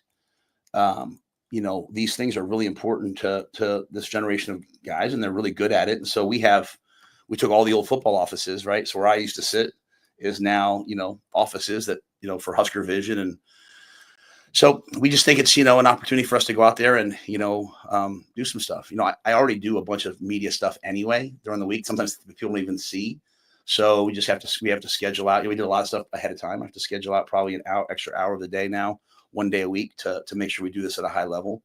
I think you'll see me doing some regular, it's not ready to announce yet, but some regular mainstream media hits also. And, again, we have to win on the field. We all get that, right? Like you have to be relevant on the field, but in a world where it's like, is it the SEC? Is it the Big Ten? Is it this? Is it that? Is Nebraska? Having us out there is really, really important. Having us out there for recruits is really important. So, so that was kind of the thought, like, hey, let's go out there and do that, hopefully get some interesting guests and then just do it year round. So we'll do it until, if no one watches it, then we'll cancel it. But if people watch it, then we'll do it. And I'll do the best I can with it. What concerns you most about Cincinnati's team? Like what do you think their biggest strengths are? Well, I think Scott Satterfield's a winner, right? So like you go back to when he was the OC at FIU, he was with one of my best friends, Jeff Collins, and he under Mario Cristobal, and he got in there and they flipped it, right? He's someone I've known a long time because we kind of became head coaches around the same time. I've been a lot of things with him. He goes to Kentucky. He does a great job. Louisville. Goes to Louisville, does a great job. He comes here to Cincinnati, and I have a long history of Cincinnati. You go back, like there's been a lot of people who've won a lot of games in Cincinnati. It is a place that should win. It's in a football hotbed. They have a great commitment. And then I think you look at the players, right? Sorsby's an excellent quarterback. And, in our camp, we don't really have anybody that's like him. Dylan's not a runner like him. Their ability to run speed option, run zone read, drop back and throw, attack the pocket, quarterback draws, the ability to have a running quarterback, I think is something that we have to be really focused on. There's a lot coming out of their camp about how much they love their receivers and how excellent they are. And so we obviously haven't seen them all. Now we've gone back and watched, hey, here's La Tech film, here's Lindenwood film. We've done all the work. But, Scott, they've never not scored. And then you get into like their version, that Big 12 Iowa State, Coach Heacock at Iowa State really revolutionized a lot of college football. He's one of my favorite coaches. And so, Tyson Vate comes out of that tree. And so it's that 3-2 zone coverage. And they're saying they're doing some different things, but like that zone coverage, keep everything in front. It takes a maturity at your quarterback position. And they, Corleone, the nose tackle's elite. They brought the Tawian from Wisconsin. So they've got good players. They've got a history of winning. And a lot of things in the first game come down, as they come down like, I can't wait for the games tomorrow. I'm going to make a cut up and show our guys. Like it's going to come down to special teams. It's going to come down to tackling. It's going to come down to turnovers. It's going to come down to mistakes. early on. So we got the mock game last night, probably the best mock game I've ever been a part of in terms of the level of communication, guys communicating on and off the field. So I was really pleased last night. But I think that when I think about Cincinnati, they got off to a hot start last year. And, he's coaches in, I don't know if it's year 2 or year 3. This will be year 3, same place we were, right? You get off to a hot start and then you have some tough losses. But the guys came back, which means they love Cincinnati. They love Coach Satterfield. And they're going to be a formidable opponent. They're the Big 12 is an excellent conference. And so we'll have our work cut out for us. A couple of the new, a couple of names among your more high-profile newcomers and where they landed on the depth chart. I want to ask you about Winery and being atop that position at the end, and then Pritchett also and where he slots at left tackle. Yeah, so Will and Cam are, it might be tomorrow that Cam's the starter, Will's the starter. I think they both we have packages where they're both playing. One of Cam's great gifts is his ability at 265 pounds to go inside and rush. There's a 3 technique. I think he's got, you go back and look 2 years ago, his sacks, a lot of them were like he retrace and make a sack. Cam's unbelievably active. Will is, at 265 pounds, we had the spring game and then we test guys that next week, which is probably not, after 5 weeks of our spring, the best time to run. And he was 4.62 at 265 pounds. Like his ability to come off the edge, speed to power. He is a completely different football player than when he first got here. He's a completely different football player than the spring. And he's getting better and better and better. And he's really been committed to the team and to, doing what the team does. And so, Pritchett, he's not the starter. We haven't announced a starter, but if we played today, he would not be the starter right now. He's still working on it. And I think the one thing I want to make this, I think as I've talked, I think people are extrapolating out that it's like off the field stuff. It's not, it's the performance, right? Like, any unbelievably talented, good player, but a lot of false starts, a lot of mistakes. And when you have a quarterback like we have, it's not about the talent. It's about the production and the dependability at that position. If you block the wrong guy, I don't care how talented you are. I'm not saying he's blocking the wrong guy all the time. It's just where he's at right now. So that competition will go up through the game. As you guys know, you get out there in the first game. Sometimes you think someone's going to do A and they do B, and then you adjust over the first 3 games. That's why the NFL has preseason games. That's why college football, we have non-conference games. But I like Elijah very much. I like the way he's trying to get better. But we have an offensive line that is really, really good. And they demand accountability from each other. And you cannot make missed assignments. You cannot false start in the red zone. You cannot get holding penalties. And so we're just working through a lot of that football stuff right now with Elijah. But it is not, hey, this guy's a bad teammate, or this guy doesn't do this right or that right. It's none of that. He does everything we ask. It's just the dependability at that position. And I'll just say it one more time. And again, I sometimes say this for recruiting, to be quite honest. A lot of places, they have 1 protection and 3 runs. And that's not us. It would not be fair to Dylan to have 1 protection. Like we've got multiple things. And you have to be able to think on the fly. It's an NFL based, it's not the NFL. In the NFL, we have way more plays than we have, but it's an NFL based college offense. And so, but today, I'm hoping Elijah's better today than he was yesterday. And so we'll bring him along. But I think the number that he's way more talented than the rest of our guys is not fair to the rest of our guys. It's kind of what we deal with here sometimes. We just don't give our own guys enough credit, and we have to win enough that changes. But we have some good players playing on the offensive line. And same thing at right tackle. Like if we played today, I think Teddy'd probably go out there as a starter. But Tyler's right on his heels. Gunner's swinging both sides. Gunner's inside, especially with Gibby going down. Gibby was having a heck of a camp, man, Pile. So, we're rotating a bunch of guys. Hey, Coach, you had TJ Lateef, number 2 at quarterback. What did you see from him to kind of ascend to that? Because I think that, I don't want to say it was a surprise, but to see him have the camp he did and kind of lock down that number 2 spot definitely jumps out. And let me say this. We get into this ball game and Jalen goes out there to play. Jalen's going to go win the football game for us. But that's how we feel about Jalen. Smart, tough, competitive. TJ brings, to be quite honest, he brings an element of being dynamic running the football. So, you do get that kind of what I talked about Sorsby. You do get that. Like, hey, things break down. He can run. He can move. He is just a really well-coached young man coming in here. The guys out at Orange Lutheran, his training, his family, like they've done a great job with him. The players respect him. He's really, really smart. Like, it's not one of those deals where we're dumbing down the offense for him. Now, his decision-making at the college football level, he hasn't played at this level yet. So there'll be some growing pains, but Jalen's right there. But I think TJ's had an unbelievably good camp. And I liked what he did in the spring, and it was very clear, like, hey, he's 3, and he's just ascended into that 2 spot. So,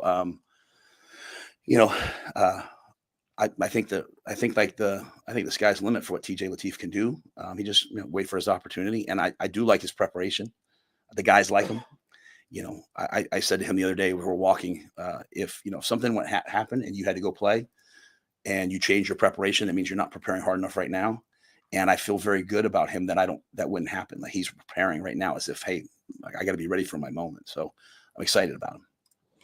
Is the kicker competition more of multiple guys being consistent, or just nobody, I guess, separating? How do you do that? Yeah, I think as a base rule for where we are right now, and again, we're lucky to have Brett Maher here. You have to remember now, Brett kind of came on in the middle of camp last year and kind of ascended into like a full-time role. And then he wasn't even able to travel to the games with us early on last year. Like Ohio State, we go out there and we bang the 54-yarder. John makes those 2 kicks. It was really one of the first away games that Brett was able to travel to. And I remember, we had the ball, we had that tough call down the left sideline. And then I was like, hey, what you guys thinking? He'll steal 5 yards. And Brett's like, yeah, he'll make it. And he went out there. So I think Brett being around has really helped the guys.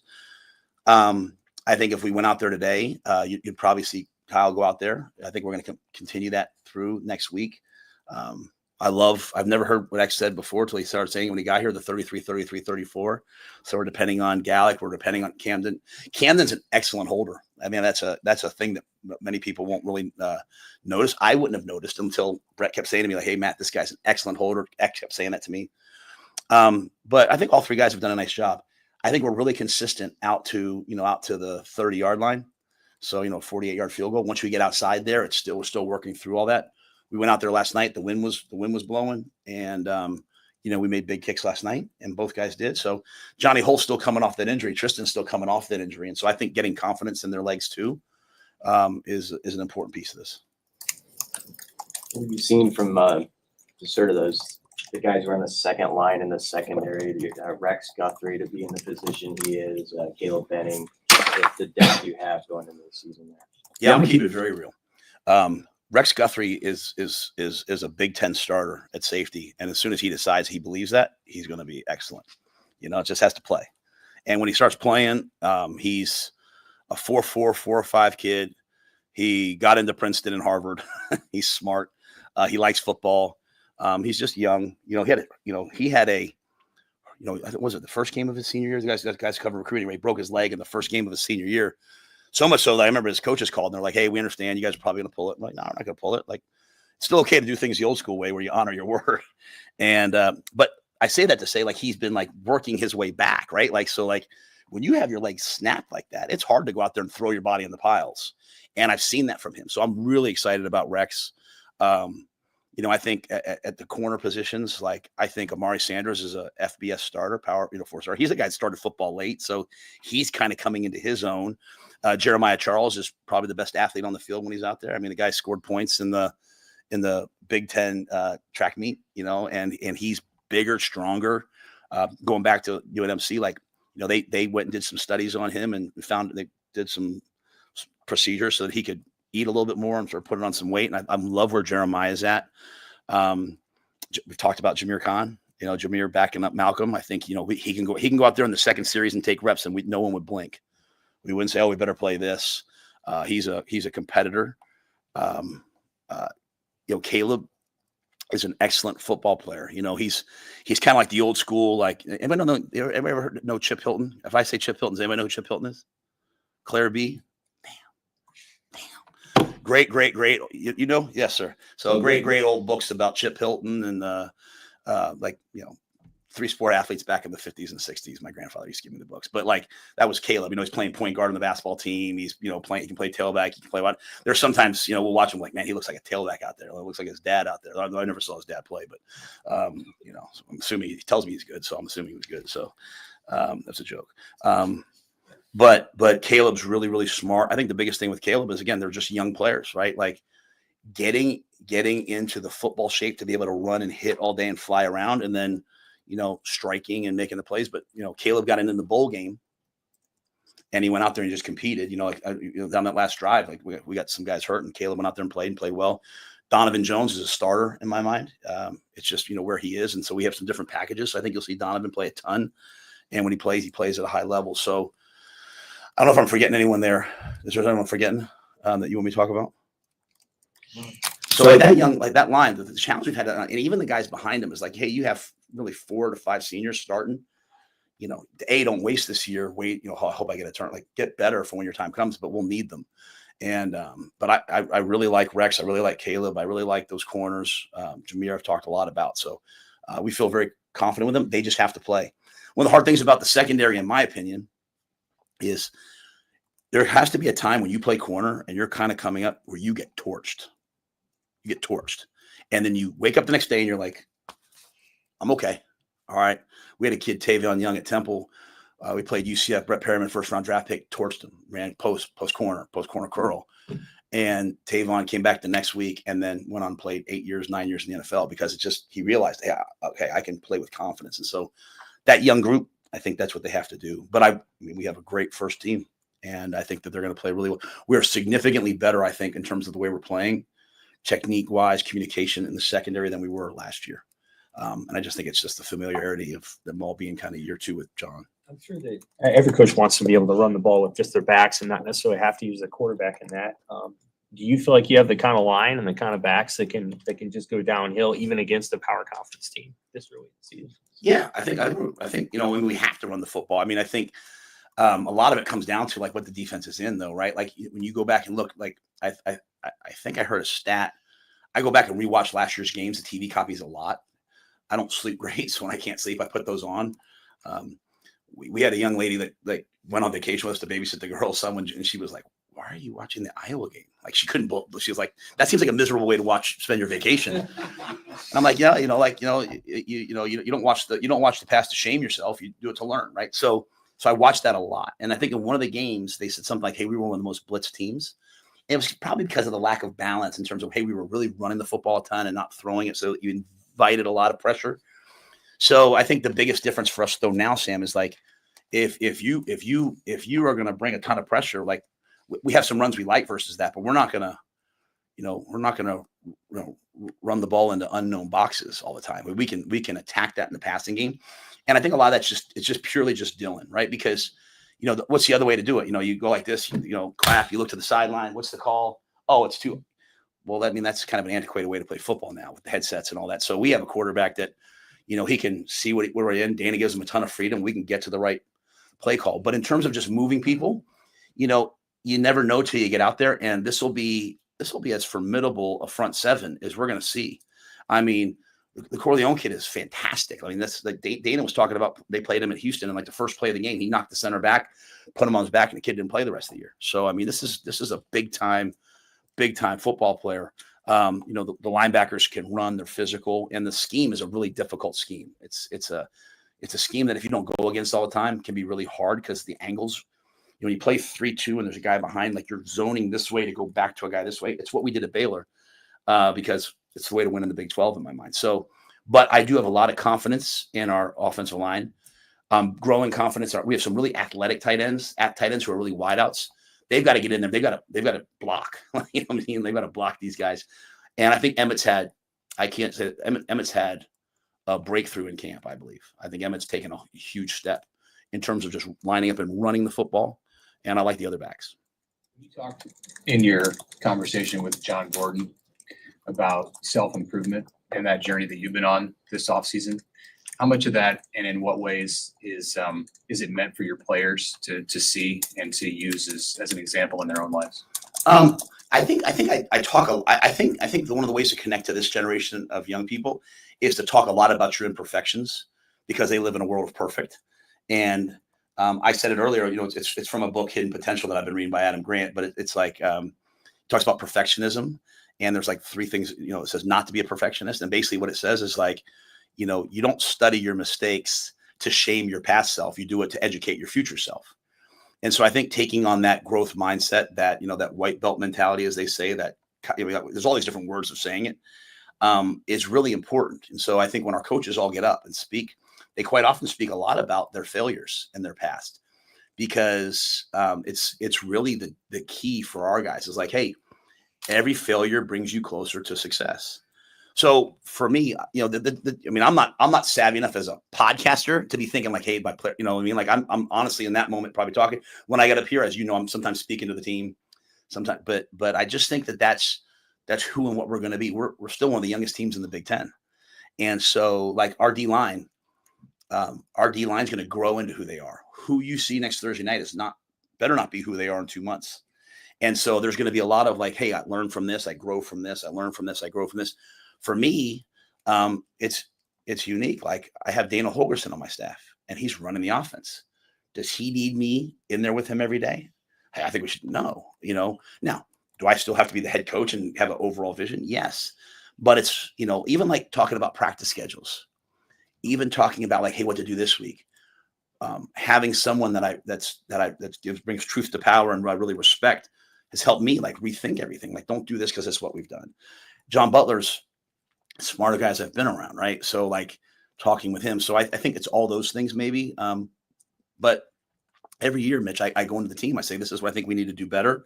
And I always tell the staff, this is what I have to do better this year. Like even, you know, like even in my relationship with the officials, like, you know, getting on the Big Ten officials has not helped us in 2 years. We haven't got the benefit of the doubt very often. And so it's like, you know, all right, well, maybe we'll take a slightly different tack this year. Because I still always want the players, you know, I feel like when the head coach fights with the players or the officials, the players are quiet and they don't say a lot to the officials. You know, I mean, like if you watch our team, you've never seen a player start arguing with the official. It's always me, but I think like I'm always evaluating that. I'm always evaluating the analytics.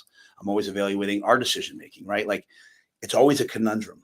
It might be still the medicine, but I'm in a very honest state right now. Like here's a very difficult decision for me.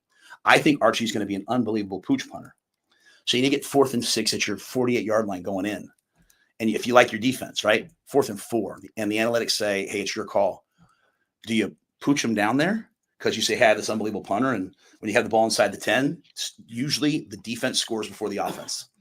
Or do you say, hey, I've got Dylan that put the ball in his hands. And so I've, you know, sometimes gone back and forth on those things. And so I think a lot of it is making decisions and then going back and looking at them. So, but I think I try very hard with the team to always be like, hey guys, I do not have this figured out.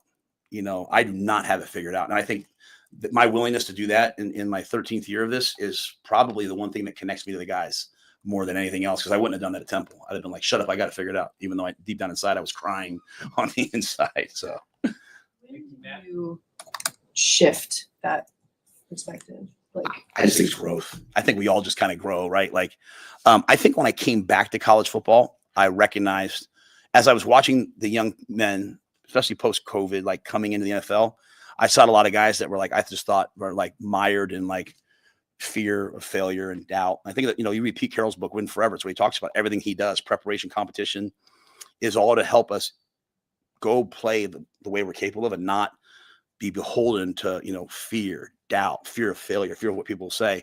I tell the guys all the time, like when I played, like if I had, you know, I didn't play a ton, but if I made a bad play on the punt team or kickoff return team, I was like, oh, Jay's going to rip me on Monday when I walk in there. Gosh. And so I was like, all right, well, let's go to the party, guys. You know, I'm going to get my tail chewed. Now it's like the kids walk in and I literally have to say to them like, hey, don't go look at your phones at halftime. Don't go look at your phones before you come up and do this, like, because it's just instant feedback and not always real happy is right here. And so it's just a different world. You can't complain about like, oh, this isn't fair. It's just the other team has to deal with it too. But I think just having a different level of empathy and a different level of understanding. I think it was in that podcast. Was it in this podcast that I said, talk about this questions I ask my son sometimes, like I read that like, and I asked my son and I, hey, what's something I don't understand about your generation? And I did it to my daughters and it's really, really interesting, the things I hear. So I then take it back to our players and it all stems for me. Like my first year at Temple, we went to Idaho and we lost and I was so freaking pissed. We were 0-4.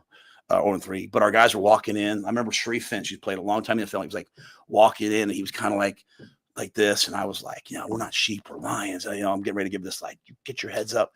And Bryant was there. And Bryant at the time was, I don't know, he's 20 now. He's probably 8, 7. I don't know the exact year. And Bryant came walking by, he had this exact same demeanor as Sharif. And I was like, don't be the enemy, be the good guy. Like, hey, we'll learn from this. We'll come back. And so I think as a coach, when you have older kids and you start seeing the things your kids deal with, you start extrapolating that back to your players. And so I just think it's a growth process. Maybe I'm maturing. Maybe it's empathy. You have to be careful though. I also have seen some coaches at my age start to become like too grandfatherly, and then you don't have high expectations. Like we're going to have high expectations and high standards. But I also want to have a sense of understanding as well. You talked to Coach Darlington. That was great. And he mentioned that his guys were always expecting to win.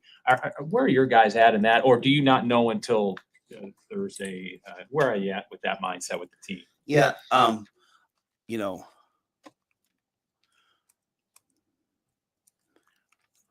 They had won so much and you walked into a culture of winning.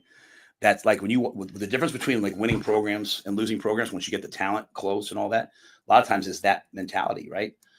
Now, when you're on a winning program, I'm sure Coach Osborne would tell you, like, Coach Paterno would tell us, like, you're always battling, like, expecting to win versus hubris, versus bravado. So there's always like this slippery slope that you're balancing, kind of always bringing the guys back down. That's why they say great coaches, like, they water seedlings and they prune overgrown trees, right? Like when the team's confident, you're kind of constantly bringing them back into this realm of like humble confidence where you respect your opponent, but you don't fear them. That is the place that we're at, right? Do you go in expecting to win or hoping to win? And, that's our job. It's once you flip that, things flip, for being honest. Now you need players who have that level of expectation. Like Ja'Cory Barney, I can tell you this, Ja'Cory Barney doesn't go in there like nervous. Like, I don't know if we're going to win. Like he goes in there expecting to win. I think the biggest piece is like getting guys to stop thinking about winning and start thinking about playing to a standard. Ron always tells a story, Ron Brown, about one of his first years here, and they went and played UCLA, and I think they won the game, but they had 5 turnovers, and he was in the locker room celebrating, and the older coaches, the Milt Tenopers and those guys were like, what are you doing? This is not what we do. It wasn't about winning the football game. It was about the standard level with which we play. Those are the things that we preach. At some point, they have to just go into action, right? So, I'm always very hesitant when people talk about, well, we expected to win. We sometimes romanticize the things that happened in our past. Like, we all, I don't care who you are. You go out in the field. I'm walking out in the field. There's gonna be a knot in my stomach. Like, oh, geez, because that's what lets you know it's worth doing. So what lets you know that this is worth, there's a lot on the line here. But I will say this: I think our team's where they are mentally and the growth they've made is outstanding. I think we have a ton of winners. One of my coaching maxims I'll say all the time is find the winners and get them on the field. Don't find the talented guys, find the winners. I stole that, I think, from like Vince Lombardi's, well, for full disclosure, or Newt Rockne, is one of the great coaches. But I do believe that. So like you put a guy like Dylan out there, he always expects to win. And then it's about dealing with the frustration when things aren't going well. I go back, last year, 13-6 against Ohio State. It was like a Baptist revival in the locker room. They were so excited. 13-7 against UCLA, and it was like a morgue. And I know I can't pull them out of that. That's not my job. And that's their job, right? And as crazy as that sounds, I trained them all year to be prepared for hard things. Now I got to trust the training. And so I'm very happy though with where we are. I'm very happy with the way that they've approached things. Like we invited the band out yesterday in the middle of our mock game to start playing. And they were awesome. And like our guys ran over and they're like dancing and singing, and Ja'Cory's screaming, "Go Big Red." And then one song's over and they sprint back to the sideline. They're like, wait for them. I was like, no, keep having fun.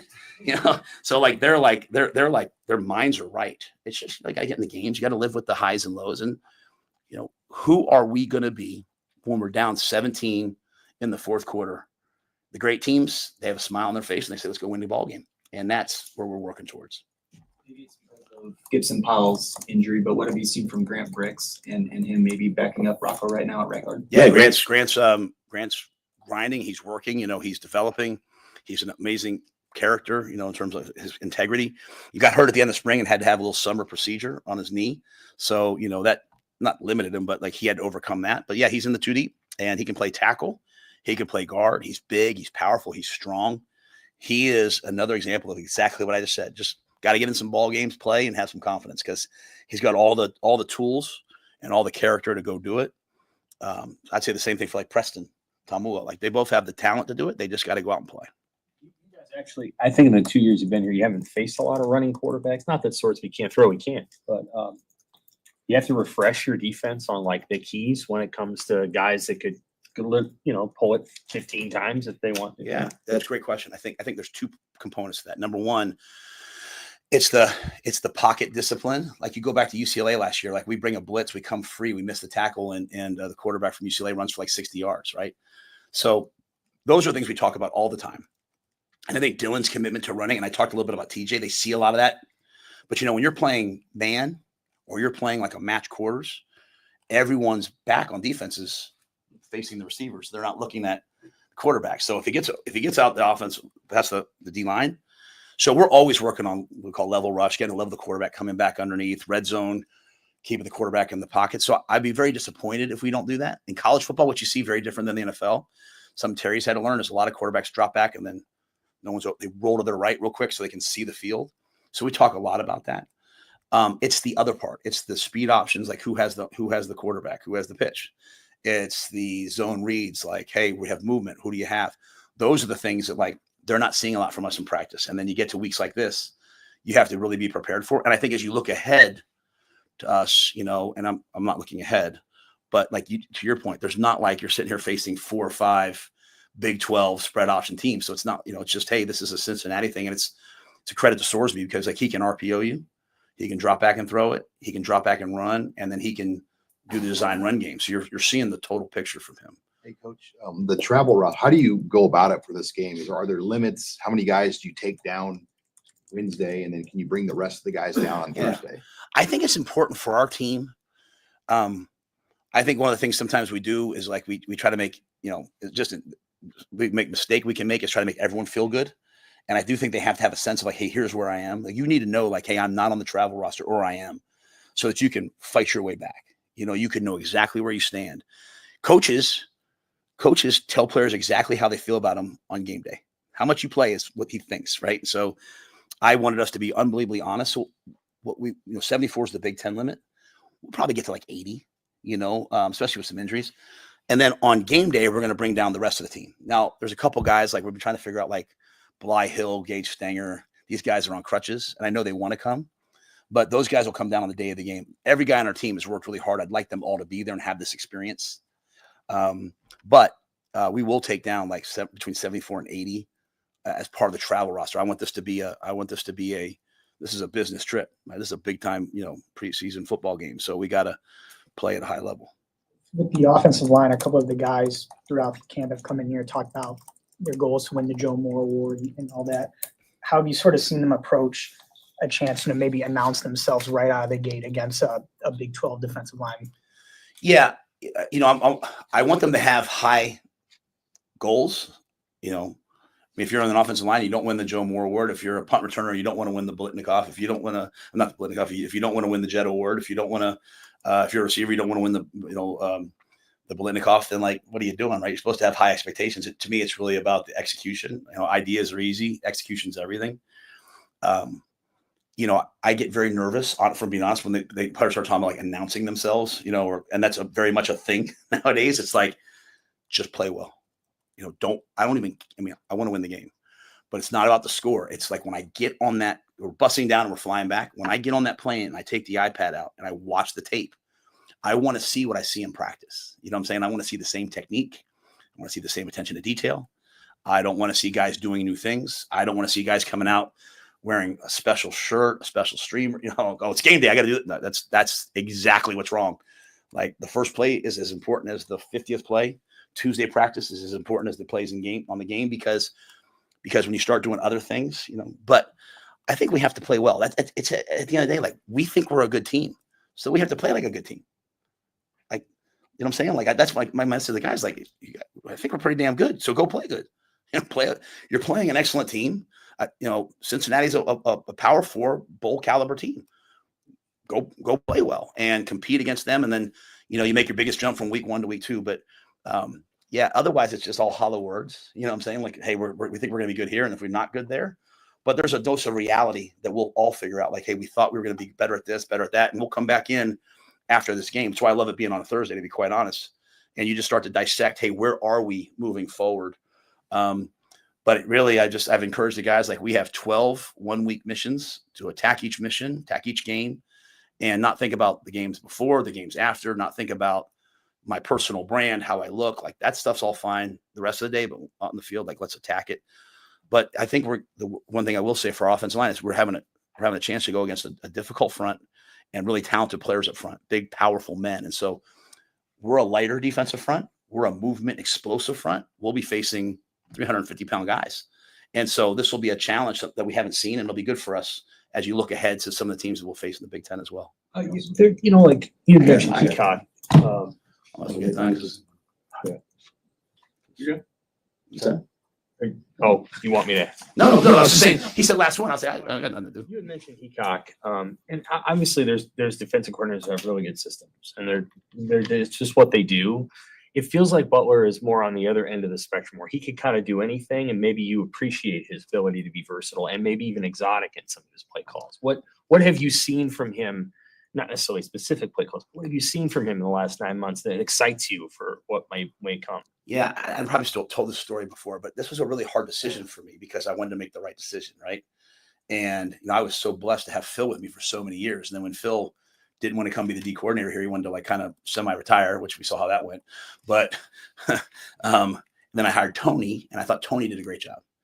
But then I thought about John, and it was like I remember Sierra coming to me and being like, Coach, I've learned so much football from this guy that I never knew. So it's not just about the tech, it's just the football that I learned. You think about what John had to do last year. Like he got the job in like July and had to learn. And Tony would go into a game. He might call a defense in a game that we hadn't practiced in 4 weeks. And he just expected you to know it. So now try to coach that position. And you're like, well, we're called auto attack gray. Oh my gosh. And so I thought that John just showed how smart he was.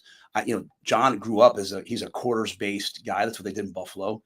And that's not really who I want to be, just from a philosophical perspective. And so he's adjusted, and he's been brilliant in that. So I think he could coach anything. To your point, he was a great. I first met John. He was one of the top special teams coordinators in the country. He was at South Carolina. He was coming up, and he wanted to get out of that world. But I just think he's really, really smart, and he's really, really adaptable. I think the hardest thing probably for him is just adapting to the college game. Who they are as a freshman is not who they are as juniors. And that's not really the NFL. The NFL, like, you are who you are.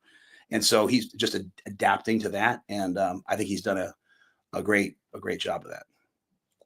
With the mobility factor with Sorsby, and you mentioned TJ being dynamic in that way, are you relying more on him to give you that look in practice of what Sorsby can be, or is it a mix between him and Jalen? Yeah.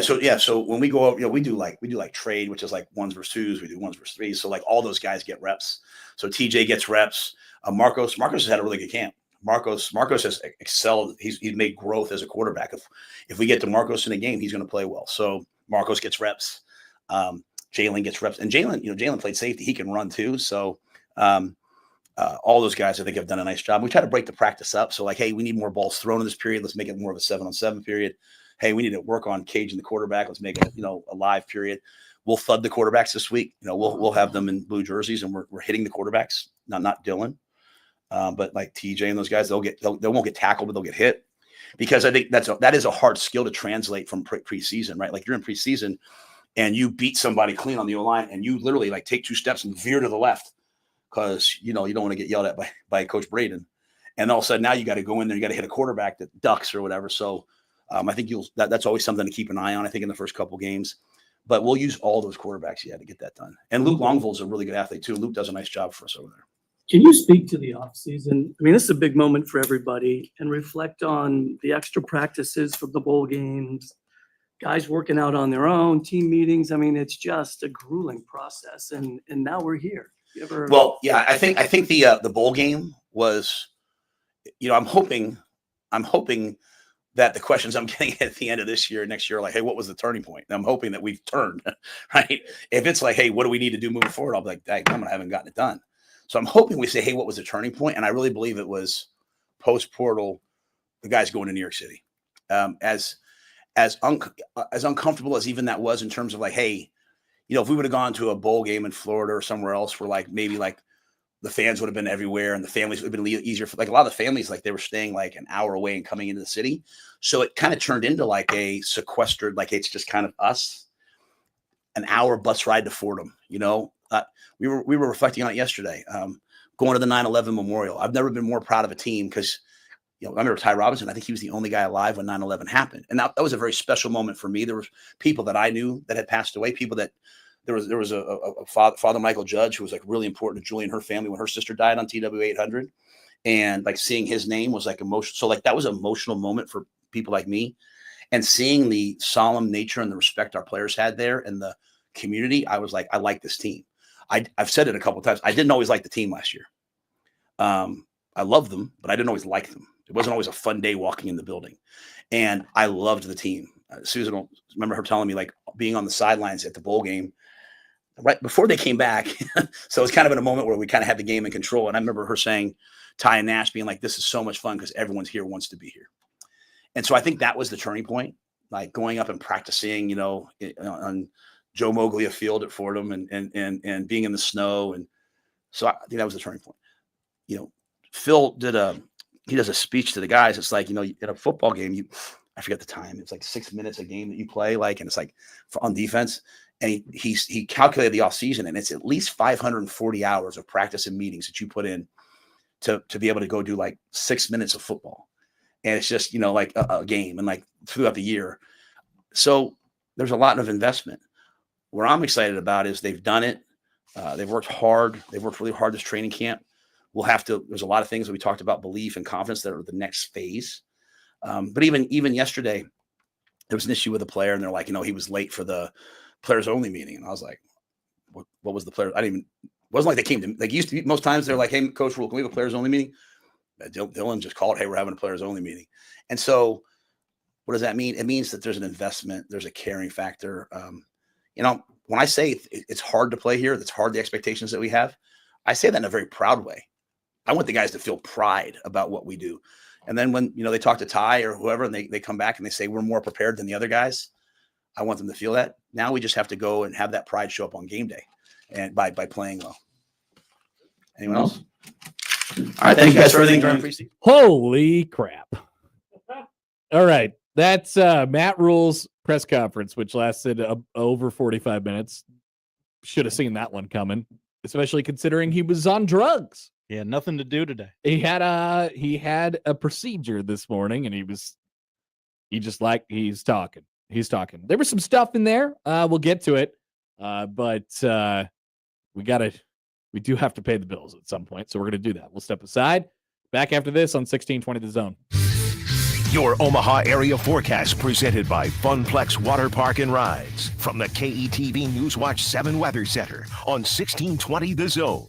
Partly cloudy skies becoming mostly cloudy later this afternoon with a 40% chance of scattered showers and thunderstorms. An isolated storm or two may become strong to severe with 60-mile-per-hour wind gusts and large hail the primary concerns. High today of 88 degrees. Chance of storms as we head into the overnight hours, a low of 66. Decreasing clouds for your Saturday, high tomorrow of 70.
Welcome to 1620 The Zone's Red Out Week, presented by Union Bank and Trust. Feel good about where you bank. Member FDIC. That's right. Red Out Week presented by Union Bank and Trust. We are rolling on. Thanks for hanging out with us there for a little while.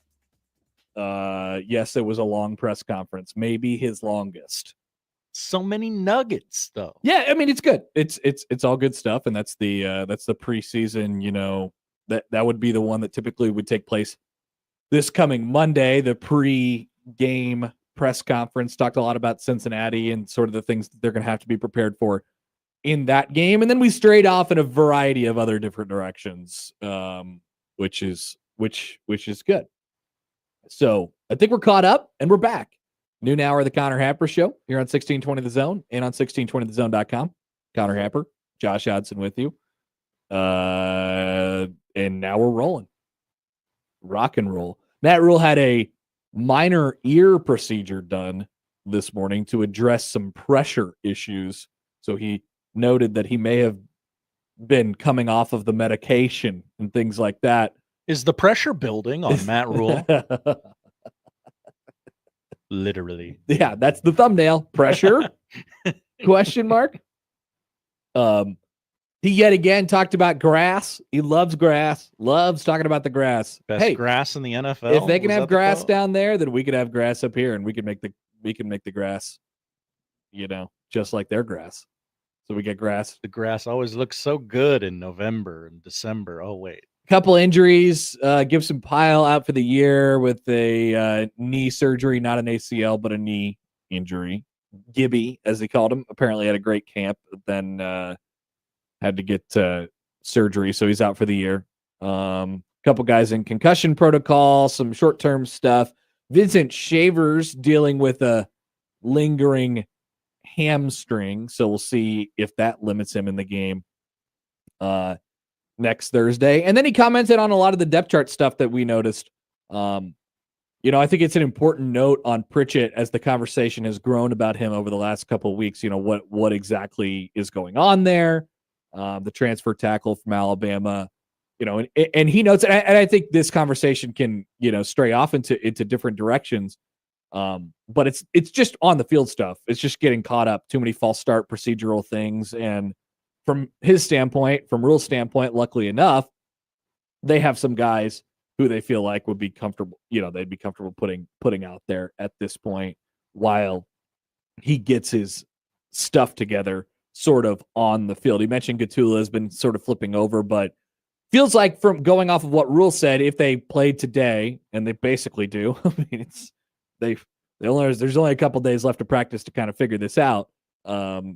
It would be Gunnar Gatula at left tackle and Teddy Prohaska at right tackle, with Tyler Canuck right on Teddy's heels. Turner Corcoran. Are you a Canuck? Are you a Canuck? Are you a Canuck? Still figuring out kicker. Good things to say about guys like Rex Guthrie, who was maybe a surprise to some people in the depth chart. Hadn't talked about him much during fall camp, but once he believes he's a star, he is going to play. But a Big Ten starter at safety, a guy who had a significant injury in his senior year of high school, and they took and continue to talk about a lot of those guys who are coming up behind the top dudes in the defensive backfield, like Amari Sanders and Jeremiah Charles and Caleb Benning and Donovan Jones, obviously, as well. So they feel really good, I think, about what they have in the defensive backfield. Emmett Johnson at running back, having a really good camp. Not a lot of talk about the guys behind him today, but more like, hey, Emmett Johnson's, taking a step forward. People continue to have high expectations about what he could do this year, not only in the run game, but also in the short pass game as well. Could he have 1,000 or 1,500 yards or something like that from scrimmage this year? How productive of a player is he going to be? So those are kind of the basics. And then he went into the weeds on like a lot of it. I mean, there was a lot of, so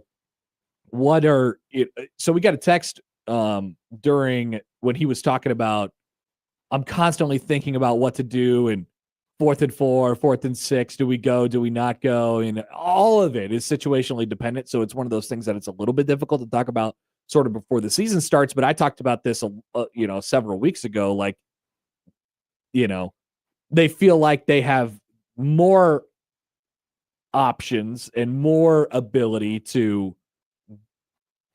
for the offense to get yards. They're not so limited in what they can do offensively and how they can get 4 or 6 yards or whatever it might be on 4th down. So what does that do to your mentality? What does that feel like on the push and pull of aggressiveness? I mean, Rhule is oftentimes talk about, hey, I'm a guy who, likes to be aggressive. I like to go for it on 4th down. Does their ability in terms of the diversity that they have on offense and the creativity that they could potentially have on offense, does that help them out in those scenarios, or does that hinder them because there's just more stuff going on? I think that's a wait and see thing. We'll figure it out. Like John texted in during that, he said Rhule doesn't have the game management part figured out. You don't say. Yeah, I think it's one of those things that people aren't going to believe it until they see it. And ultimately, we play the results in those categories. Hell right? yeah, we do. That's what we do. We play the results. So if they don't get it, it's bad. If they do get it, it's good. And we forget about the process that sort of, leads into that. I think it's a fascinating conversation. It's one of those things that has kind of been hanging over the season. That and, as all of these things, I think, have improved. I mean, clearly Rhule likes his team, right? He talked about it at the end or close to the end there, about how he loved last year's team, but he didn't always like last year's team, just as far as how they reacted to things and, just the mental part of it. And he says they like where they're at right now from that standpoint. It's always going to be a question until they go out and do these things, until they rise to the occasion on these important plays, until they win a close game late because they made plays, right? So it's good to people are cynical about this because they hear that stuff in the chat and it's like, oh my, and then in the chat they're like, oh my God, they're always going to fail in these scenarios and all those things. They just have to get that monkey off their back, but it's a good thing to hear, right? Is it not a good thing to hear the coach say, look, I like where we're at in this situation. I like where we're at from a mental standpoint. I like, the options that are available to us. Ultimately, they have to go out. It's the only thing you're going to hear, right? No one's going to say the opposite of that. No one's going to say, well, I wish we were further along. Yeah. And nobody is going to know exactly what it looks like until they do it. So John emails in again, and he says, how many extra breaks are you going to have to take in the last 2 hours of the show? Because Rhule won't shut up. We're caught up. We're good. We're normal show from here on out. Speaking of that, Brian Christopherson is going to join us in about 15 minutes, fresh off the press conference. Steve Sipple will join us at 1, theoretically. Coming off of the press conference. So there you go. Is there anything from that you heard, Josh, or in the chat that you want to dig into a little bit more, or do we kind of just continue on about our day now? Because there was a lot of we don't have the audio because it's not all cut up, and it was a 45-minute press conference, and whatever. John has his reel-to-reel machine in the hallway, though. He's chopping it up for us. Okay, good. That's good. A lot of people, I guess the thing that caught a lot of people's ear was paying $1 million for a guy who doesn't have the football portion of the program down pat on the O-line. I said this several weeks ago when Pritchett came up. I don't know how that's not a good thing. For a guy to come into the program and we're talking about Pritchett. For a guy to come into the program and they don't immediately feel like they have to put everything on his shoulders. They don't immediately feel like, boy, if this guy doesn't work out, then we're just hosed. Like Nebraska's been in those spots before, and they don't feel like they are right now. Now, that will depend on if he's not out there playing and if he's not out there starting in the first game, how the other two look, and we'll see, if that was just lip service or whatever. But I think it's okay that a new guy from a different program comes in and he doesn't have to be a superstar right away. That tells me that you have not only some depth that you've created, but you've established a standard, as he always talks about, and you've established like a culture of like, hey man, it doesn't matter who you are, you're going to have to come in here and play well. Otherwise, there's people biting at you. That's an interesting way to look at it. It's obviously very rosy. Yeah. It's very Kool-Aid-y. But I think in past years, a guy like that would have come in here and they would have just put him there, set it and forget it, and we'll live with the mistakes if there are mistakes. Now it's like, hey, we have to, we got to actually play well in order to play. Like, I think that's a good thing. Yeah, in the past, it was always, we went and got this guy out of the portal. That means he's going to be an impact transfer for us. Yeah. Not just a depth piece. Now, we can $1 million for a depth piece. That doesn't mean he has to be a depth piece all That's year. like paying your tight ends coach $1 million. Yeah, you guys got to forget about this whole money thing. It's not your money. Like, they went out and got a player that they believe in and that they think can be good. And if he looks like everybody else on the roster, doesn't that say more about your roster than it does about him? Like, because people say, "Oh my God, he came from Alabama," and remember the critique on Pritchett at first was he gave up the most pressures out of anybody in the SEC last year, right? So people are like, "Oh my goodness, what are we getting here?" But he was the starter at right tackle at Alabama for basically the entire season, so he has to be the starter at left tackle at Nebraska. And I think we're finding out that that's not necessarily a 1-to-1. If he can't come in and, play well and not make mistakes and not be trusted in football scenarios, then and Nebraska feels like, okay, we have guys that we can put in there and we can trust. Maybe the ceiling is higher with Pritchett, but we don't have to feel like we have to play him. That's a good thing, in my opinion. Obviously, you want to see him out there because of that high ceiling, and you want to see him get his stuff together. But it's not an off the field thing. It's not a not showing up for meetings and stuff like that. It's just it takes time, and you have to live up to that standard. That's a good thing. And I think it would be safe to assume we're going to see him play. We're going to see him play a lot. Oh yeah. And, you want bodies on your O-line. Yes, and they feel like they have that at this moment, which is good in my opinion. I don't think that's a bad thing for them. So if everyone in these press conferences and media availabilities is telling us the truth, then yes, that's a good thing. Yeah. So Lane writes in Hi, Lane. on YouTube. Lane has been the commenter stirring things up over the last several days, and he brought up return. He wants to see some things, and he loves the term return on investment. Good ROI. Return on investment. What's your Don't you want to portfolio see if look you're like? paying a guy X amount of $1 million, doesn't he have to play? I would view it more like this. Nebraska has a competitive structure that that they're allowed to compete for good players in the transfer portal, allows them the ability to go out and get them. And then they get it, and it costs a certain amount of money to acquire those players. But if they get here and they're not living up to it, then they don't like it. It's the same rules for football as it always has been. Just because the money that it takes to acquire those players is different now, and it's more public and it's more visible to the human eye, doesn't mean the standard in which you demand out of your football team is lower. You know what I mean?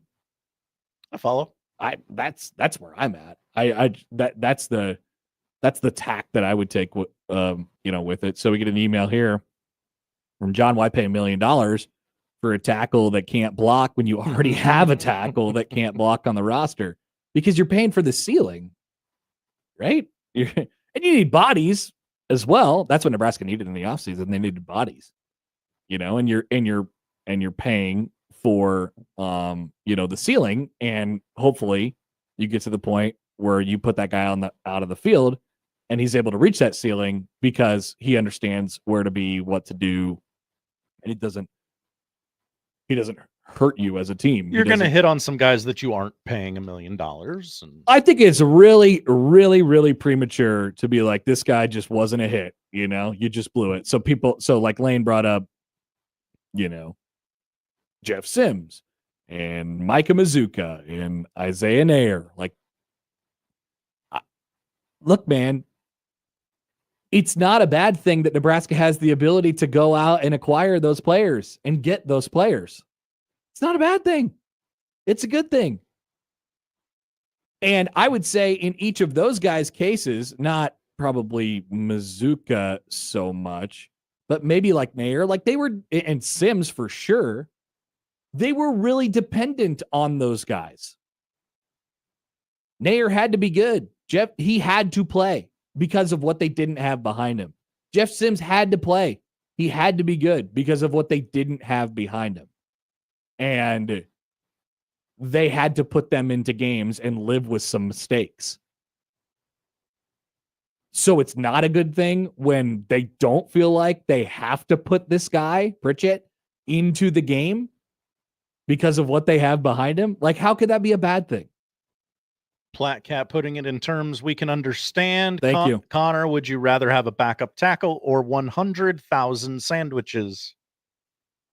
Personally, I would rather have the sandwiches. I love sandwiches. Knew it. I love sandwiches. You walked right into Platcat's trap. But if I was a football team, which I am not, I'd probably rather have a backup tackle. Sam does the math on it, and he says that 16,949 Iowa lobster rolls. Foot-long lobster rolls. Thank you. At $59 a pop. $59 for a foot-long lobster roll. Lane, and this is the way I took the quote during the Rhule press conference. You have a senior left tackle who, quote, isn't ready to start. That's the way I took it when Rhule said it. He just got here. Now you've said some things, and I like the things you said better than the things I thought. I mean, you could disagree. You could disagree, but like I'm good with the idea that they're not putting him out there if he's not good enough. Mm-hmm. Like, simple as that. Forget about how they got him and what they paid for him. If he's not good enough, then he can't play. That's the story. That's the headline of the story to me. I do like, whereas if this were an NFL team where a lot of these guys have NFL experience on the coaching staff, you would just say, well, that guy's making more. He needs to be playing more. And I do like that. It costs money to acquire players. The standard is the standard, so to speak. And, yeah. Well, he's not good enough to start, so he's going to play a bunch. It costs money to get football players. He'll give up some sacks just like the other guys. That's fine. Yeah. And maybe there's a point in the season where Nebraska feels like they have to put him out there because the other options aren't good enough, and then they have to live with some of the mistakes. Sure. Mm-hmm. Like maybe this whole like you have depth at tackle thing is flimsy in the first place. I don't know. But if they feel like they could go out there and win with, potentially the lower ceilings of guys like Gunnar Gatula and Teddy Prohaska at tackle on game one, and Pritchett is still working to catch up to those guys until he's ready, then I don't know, that feels like an okay thing to me, rather than him going in the game and then all of a sudden it's 3rd and 2 and you're trying to line up to run the ball for 2 yards and you feel like you're going to get it, and all of a sudden he false starts and you can't put him out there because you don't trust him, or you're putting him out there and you're living with it. You know what I mean? I don't know. That's kind of where I'm coming from. I just think player acquisition and then what you get out of them on the field are two different conversations. It's not always a 1-to-1 from the price of acquisition to what you're actually getting on the field. That the market decides that. The market decides that. So I don't know.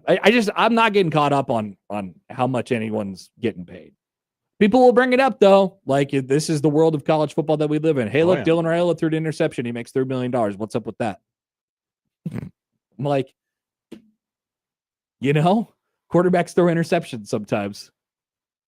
Would you rather have the guy that it costs like Jalen Gramstad? It cost you nothing to get Jalen Gramstad. Would you rather play him and then you have no ceiling whatsoever? No. But I like the way he built himself up, picked himself up by his bootstraps, and just kind of made something That's of nice. himself. That is nice. Unlike the rich boy. That's nice. That's for sure. I like the ceiling a little bit too. So Sam also says Pritchett equals let's see, what's that number? 166,000 Jeff Sims combo meals from Amigos. Start putting commas in some of these guys. Yeah, please help me out a little. 143,884, almost 143,885 bottles of Pancheros grenade green chili sauce. Pedro. Now Connor doesn't pay for his Pancheros sauce. Thank you. Pedro writes in. Hi, Pedro. Hi guys, Connor. That is like paying Tom Cruise money for Tom's snooze. There is a difference there. All right, I don't know why that tickles me just right. I don't know. You guys got to forget about the money thing. In my opinion, you guys got to drop the whole money thing. Who cares? Drop the money thing? Yes. In who this cares? economy? Who cares? They have the money to go get players. Yeah, you're paying to get them there, not ideally you'd like play. it to be production. Yeah. And who's to say it won't be eventually, but like, come on. All right. Let's take a quick break. Brian Christopherson is up on the other side. BC. We'll get his thoughts on this after the break on the Connor Happer Show on 1620 The Zone.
Hey, Brian.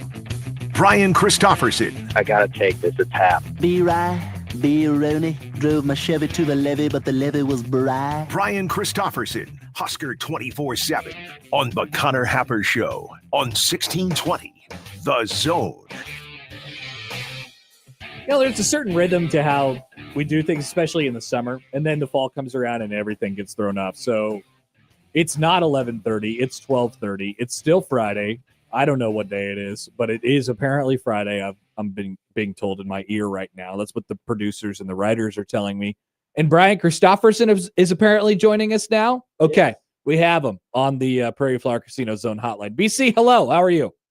Hey, it's Friday, but it's actually Monday in our world. I know. Yes, the press conference just happened. It's very, very, very odd. What are your takeaways on? I mean, now that we have what Rhule said to sort of put it together on Pritchett, and then the way the depth chart turned out as far as that tackle position. I mean, it feels like a pretty fluid, I guess, situation. But what was your read based off of what was said and then what we have now on paper at the tackle spots?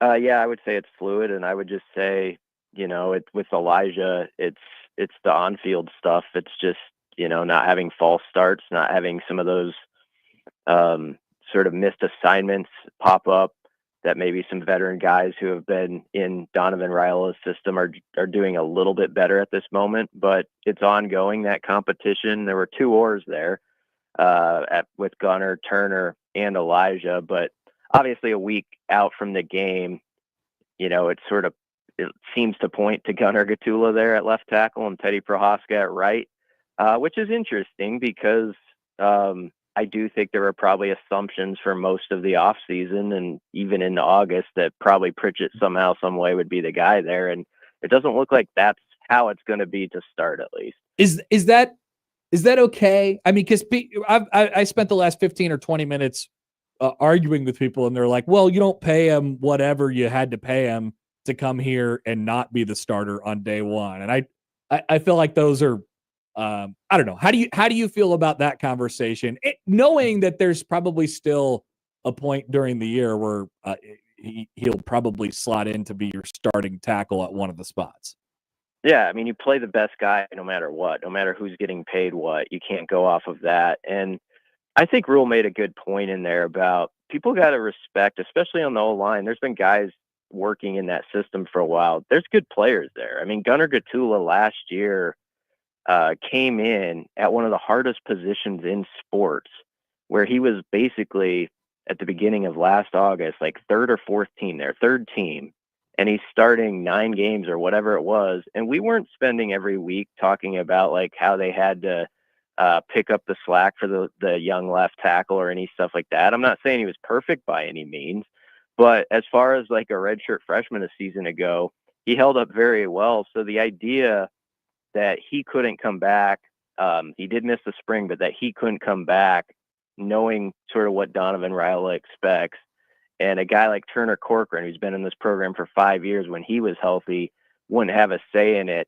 over a guy who had mixed results at Alabama and was going to have to figure out things fast. We probably should have been a little bit more open to the idea that was going to be more competitive at some point than we were kind of putting it on paper, I think, throughout the last 8 months. I'm with you. Yeah.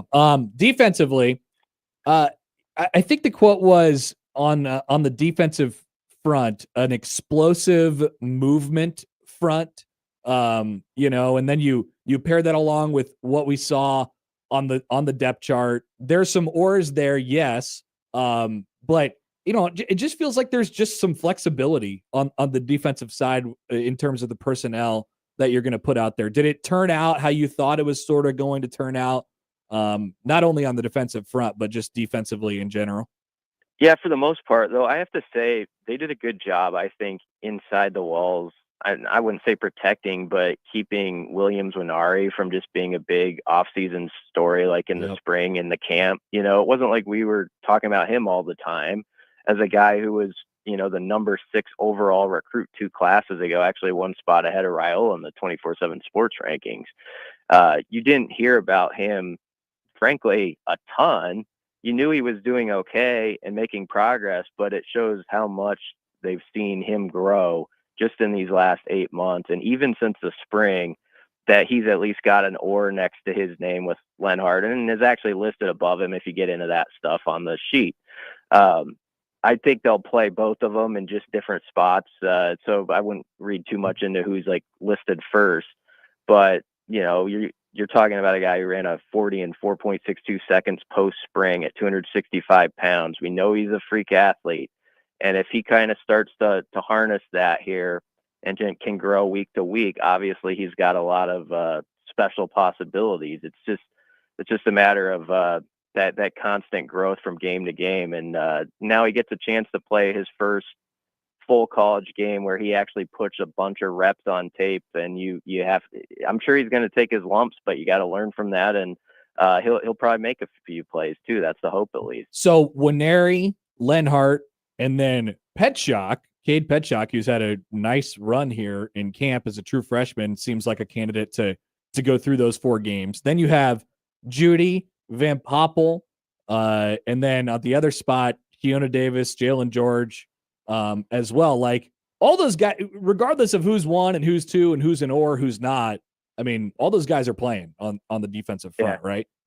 Definitely, that's the way to put it. And I think we should stop on Judy's name for a second, because so often in college football, we get caught up in, like, for good reason, like we're excited to see what Van Poppel's going to do, and he's going to play a lot.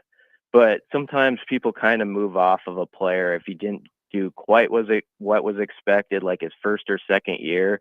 And with Judy, I think that's sort of an example where people maybe think they know what there is to know about him. Like he's okay, but they're just sort of going to stop there. Well, he's got a chance to go out now as a senior in the best shape of his life and prove, no, I've been building for 4 to 5 years to be that guy that when programs have a breakthrough season, they have a guy like him in that last year. Like he's suddenly really solid, like even better than that. So I don't know if that's going to happen or not, but you got to give him his due for a guy who's battled through some things and really, I think, is in a good spot in his life personally, and now is atop the depth chart going into a season opener. Yeah, and then continued conversation. This is one thing that we were sort of going with all camp long here, and maybe even into that. But you sort of know who your top guys are in the defensive backfield with the guys who are returning with Buford and Hartzog and Deshaun Singleton, and then your corners and Sierra Wright in what grew into be Andrew Marshall locking down that other spot. But basically everybody else that is listed, it seems like those guys are closer to the ones, at that spot on the depth chart than maybe, if there's separation at 1s and 2s anywhere else on the roster. Rhule said the other day, like, hey, we need those guys to come up. That might not be the case. Is that your read in the defensive backfield where it feels like a big mix, even though there are some guys, returning in that defensive backfield? Yeah, I think more of those 2s are going to play this year than last year. Maybe closer to 23, where I felt like you go back to the opener against Minnesota 2 years ago. Remember the first quarter, first half, it was like, man, they've played like 20 guys on defense. I'm not sure if we're going to see that on Thursday or not, but I don't discount it, because I do think they have a lot of faith in like how guys like Khan can deliver in certain roles. You've heard a lot about him the last week, and Caleb Benning, they just think just an all-around good football player, and I think it's going to be hard to keep off the field at some point. And then, honestly, what stuck out to me the most today in the press conference when I asked him about the DBs was actually Rex Guthrie, who I had heard was sort of coming up, but I mean, he's just a redshirt freshman, and he's listed as the backup rover behind Deshaun Singleton. I mean, that's a pretty nice off season for a guy who had to battle through injuries when he first got here. And he's a freak athlete that this staff has always liked and thought was, going to be a special get that not a lot of other colleges were paying attention to. And so, I don't know, when you go through names of like, oh, that's interesting. I was not surprised because I knew it was coming that he was second. But over the last 2 weeks to kind of have that sort of come into picture that Rex Guthrie was on the 2 deep, I thought was an interesting thing there in the secondary. And then there's still the unknowns, which he touched on a little bit, and I guess I should say like the can't know until you play things, the the mental hurdles that the program feels like they need to take the next step on. He's talked now often, Rhule has, about how he just likes where this team is at, which is, I mean, once again, people are cynical, but you can't know until you know. And then like the situational stuff that Rhule has been dinged for in the first couple of years here of like, how do you manage the game and all those things? Is that still to you one of these situations where you can't really understand what it's going to look like until it actually happens and they break through and they do it in a game? Yeah, I think so. And he acknowledged even the tug of war with some decisions. I think he's still pondering, like if they pop up for him as a head coach, like let's say it's 4th and 4 on the other team, 4th and 3 on the other team's, 42-yard line. Do you put it in Dylan's hands there, and where maybe the statistics start to say, hey, you could go for this and it's all right by the metrics? Or do you trust a young, true freshman punter who's never played in a college game, but you love to go pit him down and on the 5-yard line and flip it the way you want it to off of that sequence? So those sort of scenarios I think are going to be fascinating, that probably like even the head coach might not know until that moment arrives, like how he's going to handle it. And then, yeah, there's going to be that point. And I kind of think it's going to happen next week. I think it's going to be a tough ball game, and Cincinnati's going to make a play early, or Corleone's going to bust through and screw something up, and you're going to have to be like, all right, all the feel good stuff from the off season, we still feel that way about each other, but like here's what we talked about. Here's that test, that hill to climb. Let's go do it. So it is going to be really interesting because there are guys in bigger roles than they've ever had before. And, I think they'll rotate a lot, but what I always say is you're always curious how a guy who's maybe played 10 to 12 snaps a game, how he responds if he's playing like his 32nd snap in a game. Can you keep that same focus and same level? So that'll be interesting. And then just real quickly, I mean, I think the Shavers, it was mentioned, he's, hamstring deal day to day. He said, don't count him out, and I certainly won't. But he's a guy that obviously you hope is out on the field, because Sorsby can run a little bit, and Shavers is a good eraser. I think we've already seen early in his career as a sideline to sideline guy who can track some stuff down. All right, BC, thanks for squeezing us in. Appreciate it. And we'll talk next week post game. We'll have a whole game to talk about. This will be great. Yeah. Hopefully people are in a decent mood that day. Eh? Yeah, theoretically. All right. Yeah. See you later.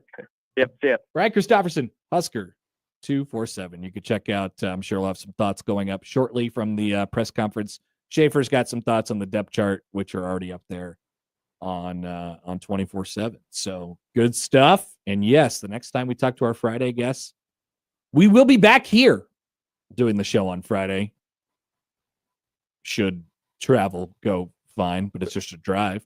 I-29. Assuming it isn't a foot of snow on the ground. There definitely won't be any construction that will delay us. No. We've never seen any cones or anything like that on I-29. That would be impossible. Absolutely. There's no chance that happens. So yeah, we'll re-rack it 1 week from today. Sipple's going to join us at 1, or at least we'll call him and we'll see what he's got. What he's got going on. But we'll be back. I wanted to finish up a couple thoughts on the whole SEC 9-game thing, why they did it.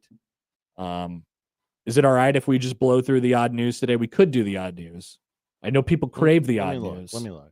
What, you got anything good? If you have one that we need to do, we can skip it. Okay. All right. Back after this on 1620 The Zone. After further review, the host is deemed to be out of bounds. The Connor Happer Show returns in minutes on 1620 The Zone.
Smokey the Bear. Then you know why Smokey tells you when he sees you passing through. Remember, please be careful, it's the least that you can do. What you desire, don't play with matches, don't play with fire. After 80 years of learning his wildfire prevention tips, Smokey Bear lives within us all. Learn more at SmokeyBear.com. And remember, only you can prevent wildfires. brought to you by the USDA Forest Service, your state forester, and the Ad Council.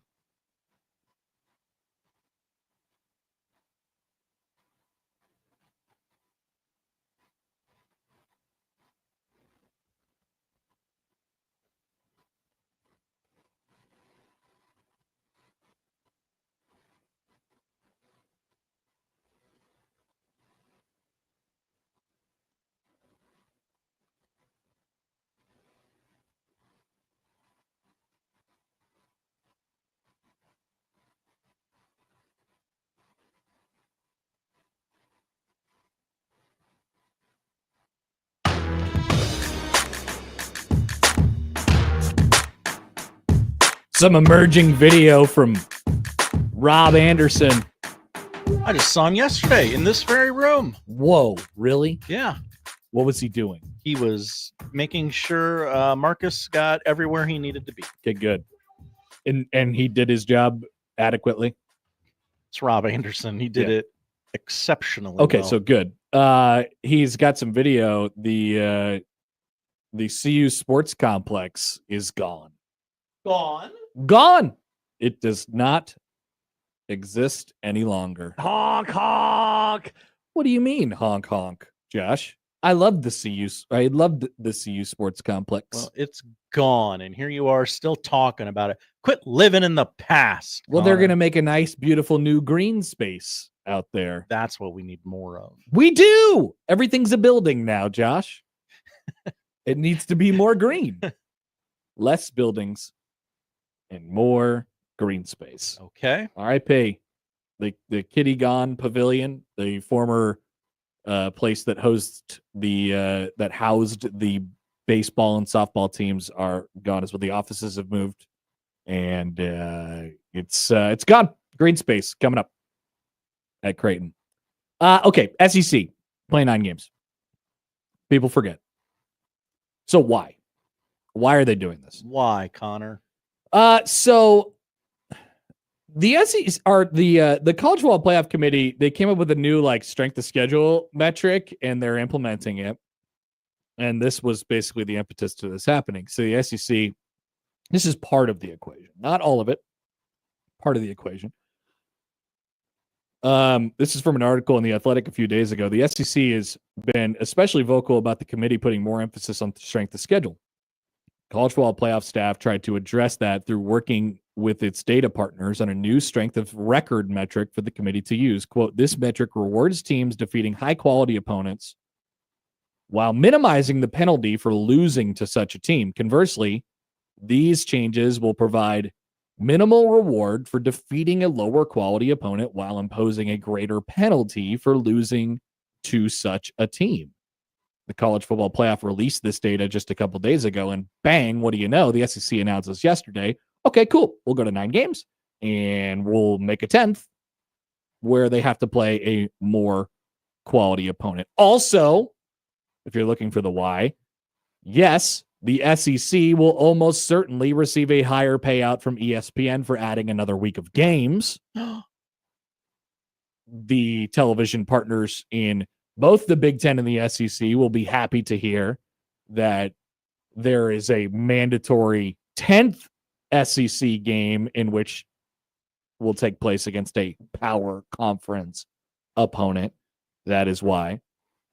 Also, ultimately, at the end of all this, the Big Ten will probably throw its support behind the 5-11 format. Right? Their whole... That was the deal, right? That wasn't like a, hey, once you do this, then Right. we'll do this. It was like a, hey, you'll do this and then we'll talk. Meanwhile, as the SEC continued to squat on 8 games prior to yesterday, the Big Ten kept throwing out stupid, idiotic ideas. Just at the beginning of this week, they said, why don't we put 150 teams into the college football playoff? I think that was the note, right? What about a mega playoff? Yeah, what about the biggest playoff you could possibly imagine, where every member of the Big Ten is guaranteed a spot and only 2 from your crappy conference? You know? Deal? Stuff like that. So I really hope the SEC now bullies the Big Ten into the Power 5 non-con thing, which the SEC is implementing. Or it paves the way for a scheduling agreement between the 2 conferences, something like that. So I think the next step here is, and by the way, the deadline to figure out what to do for the 26 playoff, or it'd be the 27 playoff, the playoff for the 26-27 season, is December 1st. So likely they'll come back and they'll meet. And now the pressure goes over to the Big Ten, who has been throwing out these ridiculous ideas for the last several months, yelling at the SEC to play 9 games. They finally did it. And so now we get to find out if it was really ever about strength of schedule or if it was just a money grab for the Big Ten. I wonder which it is. I wonder. Because if the Big Ten doesn't come off it and they're like, no, we still like our 4+4 +1 +2 +5 +6, or we still like our 2018 playoff with 7 +7 +4 +4 plus all this other stuff, then it really was just a money grab. Then it really just was, hey, we feel like we are the best 2 conferences, so we have to make sure our teams get into the playoff. You know, we have to manufacture a way that our teams get into the playoff. Now, we're nearing the perfect, not the perfect world, but a better world where the Big Ten and the SEC are on level playing fields in terms of how many conference games they play and the quality of opponents that they are playing. In fact, now the SEC will be able to say, and I'm sure they'll release a brochure in the coming days, months, and weeks. That's right. And say, how to talk about this now properly. look at our strength of schedule, B word. Now look at it. We already play in the best conference, according to us. We have an extra game in that best conference, and we're going to add another one against a team with a pulse in non-conference play. So what say you to all this strength of schedule stuff now? It's great. I love how the SEC has turned the tables on this. Thank you. And it's good for the game. It's good for the game. Like this has been the linchpin that people have been, waiting for a very, very long time now. And now you have some semblance of, level playing fields on both sides. It's great. The Big Ten has the last couple of seasons really been feeling itself. And this summer it got and it was all because of the 8 games. Yeah. It was all based upon the 8 games. Well, you don't play 8 games, you only play 8 games, you can't talk. You can't talk. We got the champ. You play Mercer in November while we're playing Rutgers. And there is a difference. And they're right, there is a difference. But now they actually did it. Yeah, this summer has been a colossal failure for the Big Ten. Yes. Yes. And I know you want to get to that eventually. No, but you're right. I mean, this is a good thing, though. Like, what we all want is a playoff that makes sense and is good for the sport. And we're able to get the right amount of access and the right amount, and we're able to get a champion at the end that deserves it and all of these things. Like, if we bottom line get that out of all of this, then great. Which I think we will. I think we're going to get a 5+11, 5 conference champions plus Notre Dame and then the 11. Sure, I can understand that. We're probably going to get that now. My tiny pea brain gets that. But yes, the Big Ten comes out looking very, very stupid in all this. 2014 playoff, SEC will never go to 9, so just what a wasted summer. Yeah. What a waste of time. I mean, seriously. You finally managed to get a little bit of power by winning national championships, and SEC made a couple missteps and you capitalized on them, and now you just look like a doofus. Text from the 402. Hi, 402. Has Connor been SEC pilled? In surrounding the conversation of this? Yes. Dear God, who would agree with what the Big Ten was trying to throw at you all summer long? 24 team, 25 was it 25 team playoff? And the How does that coaches are work? out there pulling future non-con dates with good opponents. Yeah. While at the same time yelling at SEC teams to play good competition. And they're like, awesome. We'll just, if you guys aren't going to play good competition, then we'll not too. This is what we want. We want good. Like, what do people always say? We want to watch good football games all the time, no matter what. I mean, we're a lot closer to that world than we have ever have been right now. I mean, according to a lot of our research, fans don't actually want good games. From the 402. They want to play UMass every week. The Big Ten wanted, well, that's what they said because the Big Ten coaches did it. Mhm. I don't know if that's what they want. Okay. That's what they That's said fair. Sure. to agree with them. Okay. Because they have to agree with things that are Big Ten. You know, Mhm. if you're a Republican, you have Well- to say the things that the Republicans are saying. Don't That's what it felt like to me. don't release any information of any kind. From the 402. Hi, 402. The Big Ten wanted the SEC to play 9. They got the SEC to play 9. Who the heck cares if they thought they sounded dumb? I don't agree with you guys at all. It that should be what the Big Ten says. It's like, awesome, we did it. We said enough dumb things to get you guys to do it, and it was just a trap to get you guys to do it, and you did it, and you fell into the trap, and now college football is beautiful and better than ever. That should be their play. Well, Greg That should be their Sankey play. and Tony Petitti can't walk out here and say, ladies and gentlemen, I've just saved college football. One of them has to be the savior. Yeah. Who do you think saved Who do it you more? believe? The guy who was Boy, this really is like politics. the guy who was talking about all those whack job playoff formats, or the guy who actually made his conference do the right thing for the games? Yeah, I agree. I think Sankey wins Yeah, this one. I do too. As we said from the very jump, they're better at PR than the Big Ten is. A lot better. I think that's really what this boils down to. A lot better. All right. Quick break. We'll call Steve Sipple. We'll see if he answers. We'll see if his seatbelt alert is on. Get his thoughts from today and what happens next week. I mean, we could ask for a prediction. It is within our right. We will not be talking to him before the game until, we will not be talking to him again until after the game. So we'll see what Sipple has to say next on 1620 The Zone.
Steve Sipple, Hut, hut, hey! The conversation gets even more uncomfortable, okay? Omaha! Steve Sipple on the Connor Happer Show on 1620 The Zone. We have made direct contact with Steve Sipple, who will call back in 4 minutes. I'm jammed up. There's a line at the bank. I had to go to the bank to cash my. I think he still cashes his checks. Like he gets a physical check and puts them in the bank. That tracks. I don't with think just the little I know about. I don't think he trusts direct deposit. No. You know, there are some. Why do they need my bank info? There are some companies that like make you. They're like, you should definitely do this because you're wasting everyone's time, including your own. So yeah, maybe that's what Sipple's up to, or maybe he's still finishing up his notes from practice. That could be, or media availability. Meanwhile, let us remind you about the AVCA First Serve Showcase. Please do. Are you ready for game one of the volleyball season tonight? Pitt and Nebraska on Big Fox, not called by Gus Johnson, for the record. I actually woke Harper up Murray. very excited for this. Me too. This is going to be great. I've seen a lot of pictures and the stuff that's going on around PBA, like I talked about yesterday. I mean, they're going to have like a red carpet and a whole bunch of fan-related events that are going on in the rail yard and outside Pinnacle Bank Arena. Seen some shots from in the arena where the scoreboard looks magnificent. It's huge. It is gigantic. That's great. Hopefully nothing hits it. Like a volleyball. That would be a shame. A different color volleyball than normal. They're using like a different ball. Whoa, really? And they're doing some weird different rules and stuff like that too. I don't know the specifics on it. Pitt and Nebraska, number 3 versus number 1, almost game of the century tonight at 7 on Big Fox. DBK era. And then after that, it'll be Florida against Stanford on Big Fox. Tomorrow at 3, Kansas gets the duty of playing Vanderbilt, the random team that's not ranked that ended up in this event somehow. Sneaky great day for the University of Kansas and Jayhawk fans tomorrow, right? Yeah, you got a little opening of the new stadium, and your volleyball team's on FS1 tomorrow at 3. The KU football game is at 5:30, I believe. So their volleyball's at 3. They'll take on Vandy live from Pinnacle Bank Arena in Lincoln on FS1, followed immediately by number 12 Creighton and number 2 Pennsylvania State. What? By the way, have you seen any hype videos that are floating out there yet? I haven't. Okay. Are you expecting something? It's got to be coming out today. Maybe tomorrow. I would think. Maybe tomorrow. FS1 for Creighton and Penn State tomorrow at 5-ish from Pinnacle Bank Arena in Lincoln.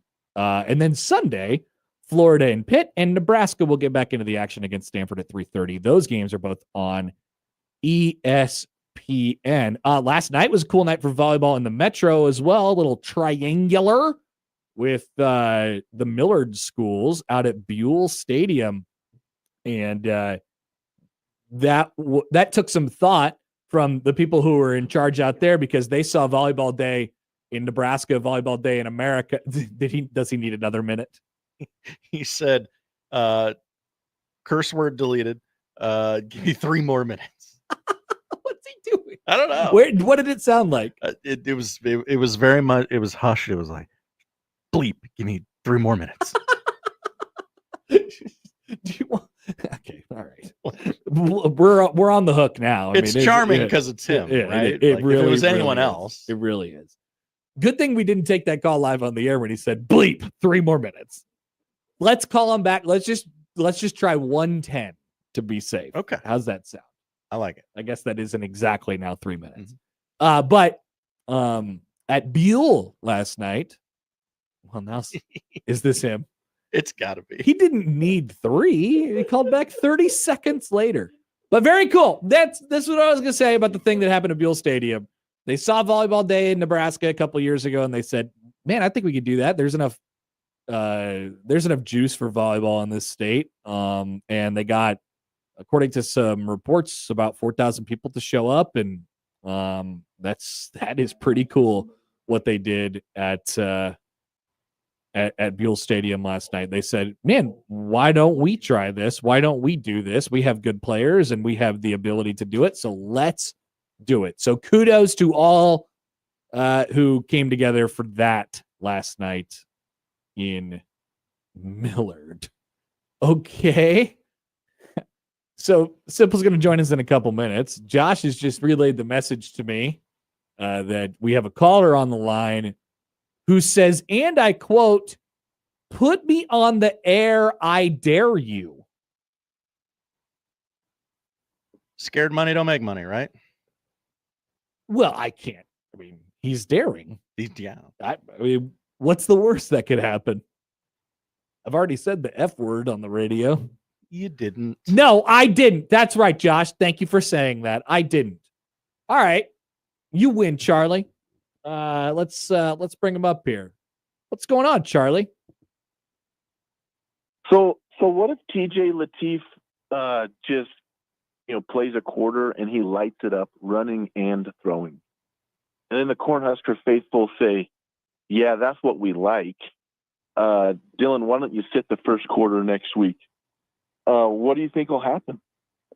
In what world is TJ Lateef playing a quarter like if Nebraska's up like 40-0? Against whom? Yeah.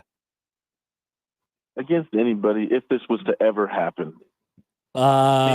Maybe it happens in November, maybe it happens in August. I'll tell you what, Charlie, the backup quarterback is usually a very popular person. So there would always be people who would be like, yeah, let's do it. Let's do the Lateef project. Yeah, give me a soundbite that is not the backup quarterback is everybody's favorite. Like, give me some better radio. I haven't listened to you ever. I just knew I could call 1620 and get on the phone. So I was just curious. Like, think about in the craziest world ever. Dylan goes down. Maybe he gets blood clots. And TJ Lateef comes in and just lights it up. And Dylan comes back for the Michigan game. Uh-huh. So TJ Lateef has lit it up against Houston Christian and Akron. Yeah. Yeah. What do I think would happen in that scenario? Okay, let's say Lateef takes us all the way through the conference championship game, and we're looking at maybe even on the eve of the playoff, we find out that Dylan Raiola can come back and he can play tomorrow. Do we let TJ Lateef start the first round of the playoffs for us? I think you would in this very fake scenario. Yes. Okay, sweet. All right. Thanks, Charlie. Bye. I think. What in the hell was that? He dared me. What just happened? I knew I could drink 12 beers and call 1620 and they'd put me on the air. He wasn't drunk. He's drunk, but there he goes. His choices are drunk or idiot. No, he wasn't an idiot either. We don't call our listeners idiots. Oh, sorry. That's the afternoon show. That's right. That insults everyone. Jack John writes in, don't ever let someone dare you into putting them on the air again. My pride as a man was on the line. We're not. We will accept dares. We will accept dares.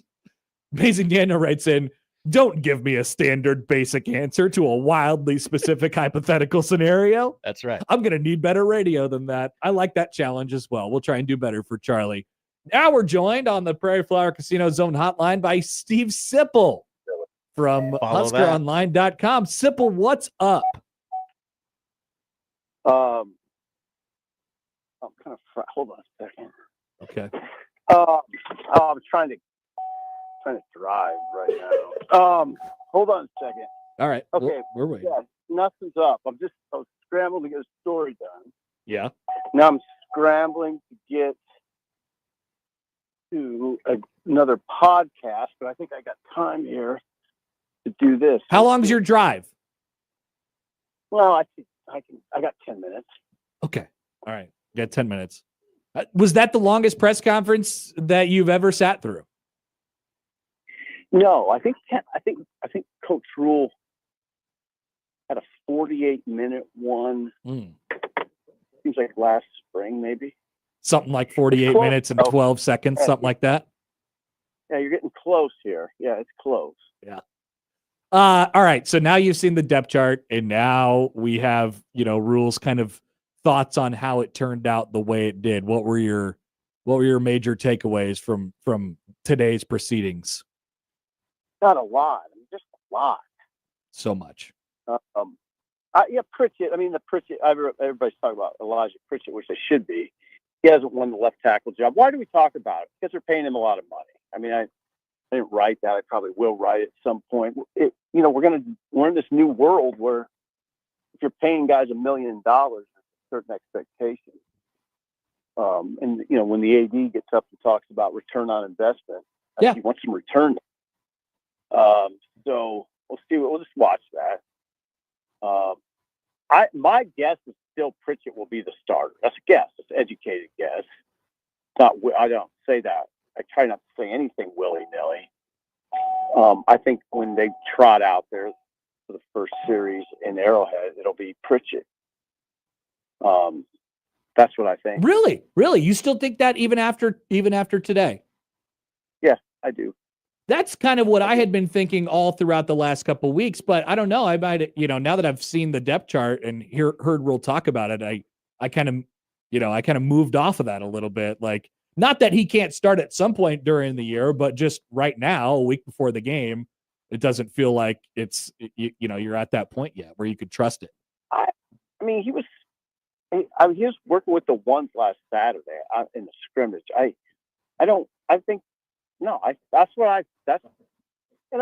guess what I go off more is sources and all that. People watch. It was really interesting. Rhule's really interesting. He hears stuff.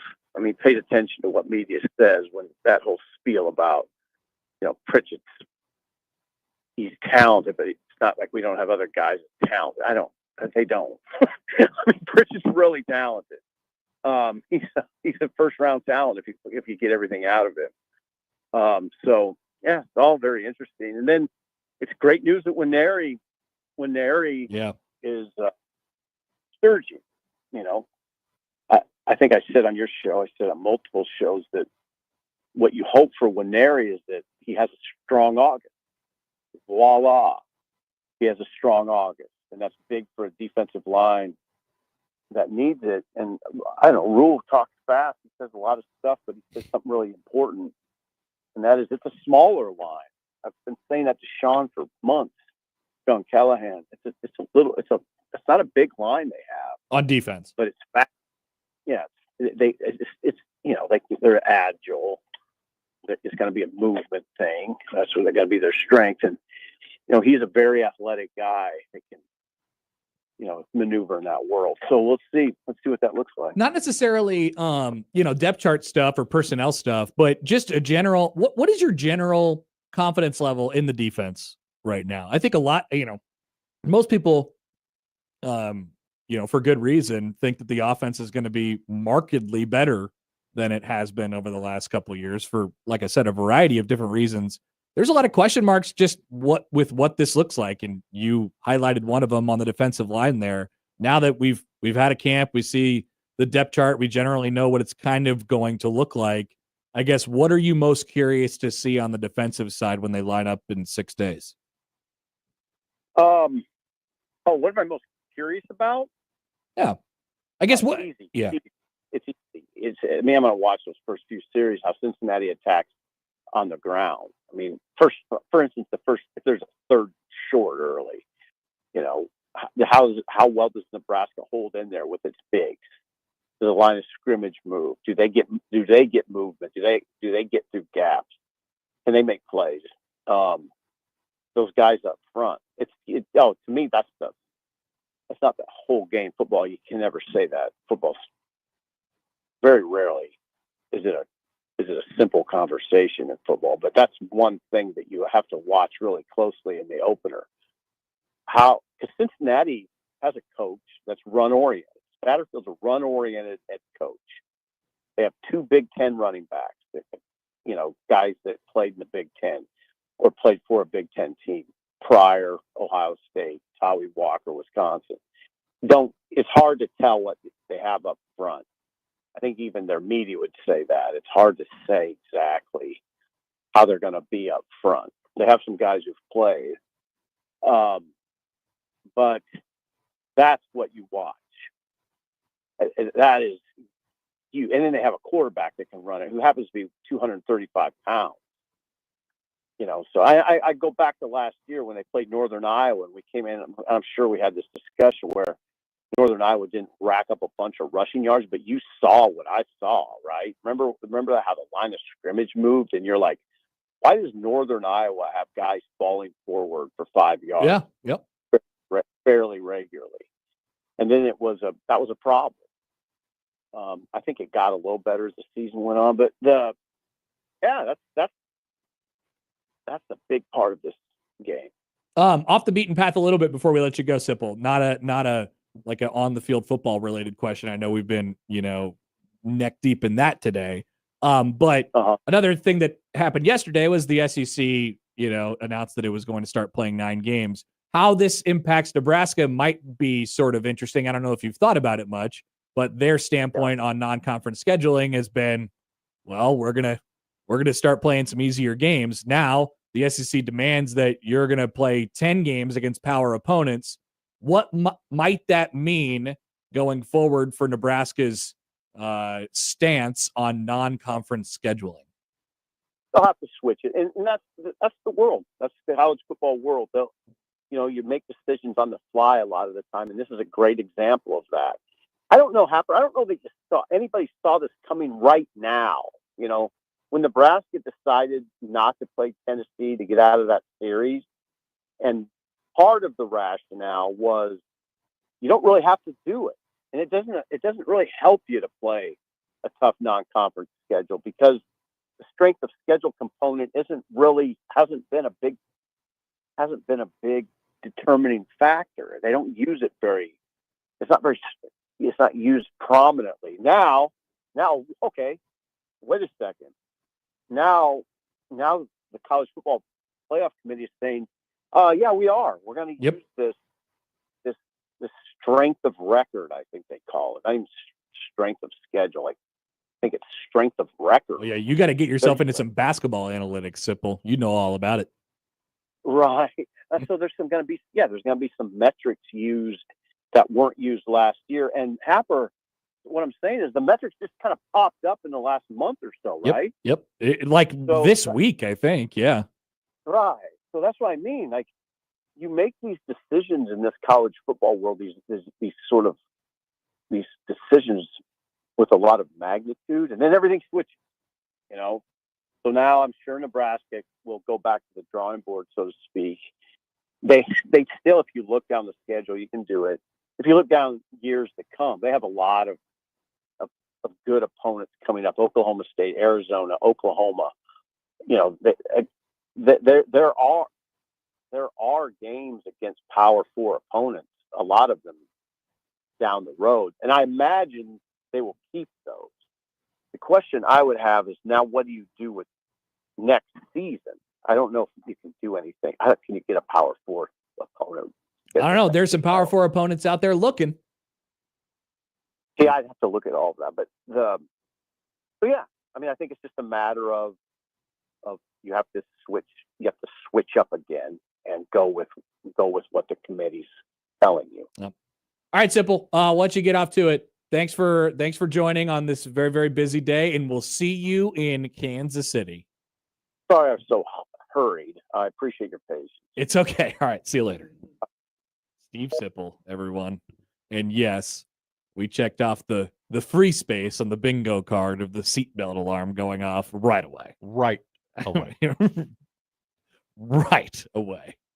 Did we get a follow? I sense that we got a follow-up call from, was that Charlie who called again? No, that was somebody wanting, it was weird. They heard the call with Charlie. And they wanted to also dare me to take their call? No, they wanted to refute some of Charlie's points, but then in his fake scenario. But then didn't know we were talking to Sipple, even though those calls were back to back.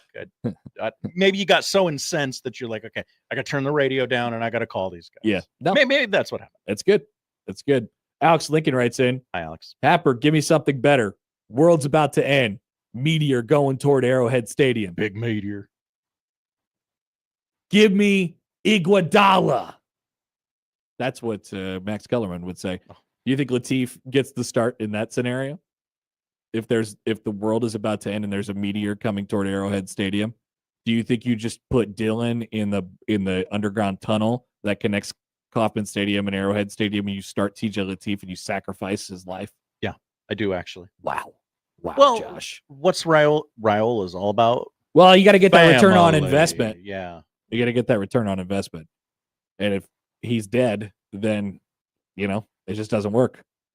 It doesn't work if he's dead. You are correct. That's right. A YouTube user writes in, Hi, YouTube user. What day will Josh's pregame hype speech segment be next week? Oh, we were just talking about this yesterday.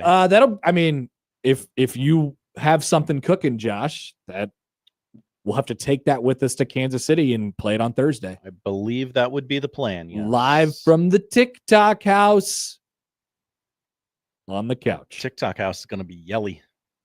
Yeah. People are going to be eating chips in the background of our show. Mac McMaster will have crumbs all over his chest. What you guys doing? Back after this on 1620 The Zone.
Red Out Week on 1620 The Zone is presented by Union Bank and Trust. Feel good about where you bank. Member FDIC. Oh, yeah. Red Out Week continues on through, it's still Red Out Week, even if it's the weekend. It's a whole week. It's a whole week. The weekend's part of the week, Josh. Mm-hmm. So it's Red Out Week this weekend, brought to you by Union Bank and Trust. And it's Red Out Week next week, all the way until the game kicks off, brought to you by Union Bank and Trust. Of course. All the way through the Blur Tailgate, brought to you by the Blur Tailgate and Union Bank and Trust, because it's Red Out Week, folks. A lot going on. Just saying, even when you think it's not Red Out Week, it'll still be Red Out Week. It's Red Out Week in our hearts. Here's one thing that we didn't talk about yesterday. Okay. Did you see Pat Fitzgerald? Patty Fitz. So Pat Fitzgerald going to be a coach near you soon. Oh yeah. He is absolutely going to get a job. I think he's been doing some stuff with the Bears. The Bears? The Bears.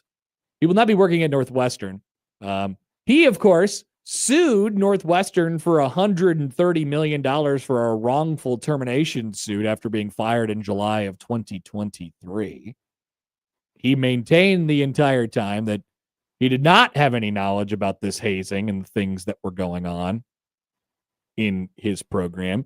And Northwestern quickly fired him anyway. The All-American linebacker, the head coach of many, many years, winner of many, many games. College Football Hall of Famer. They said, sorry, bud, you're canned. Now, it hadn't been going particularly well on the football field in the 1 or 2 years prior to him being fired. And that is important context in this, because maybe Northwestern said, if you recall, okay, this seems like a really good excuse.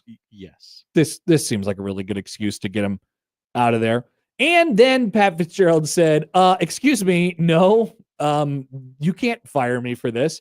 And as of yesterday, the two sides have met a settlement.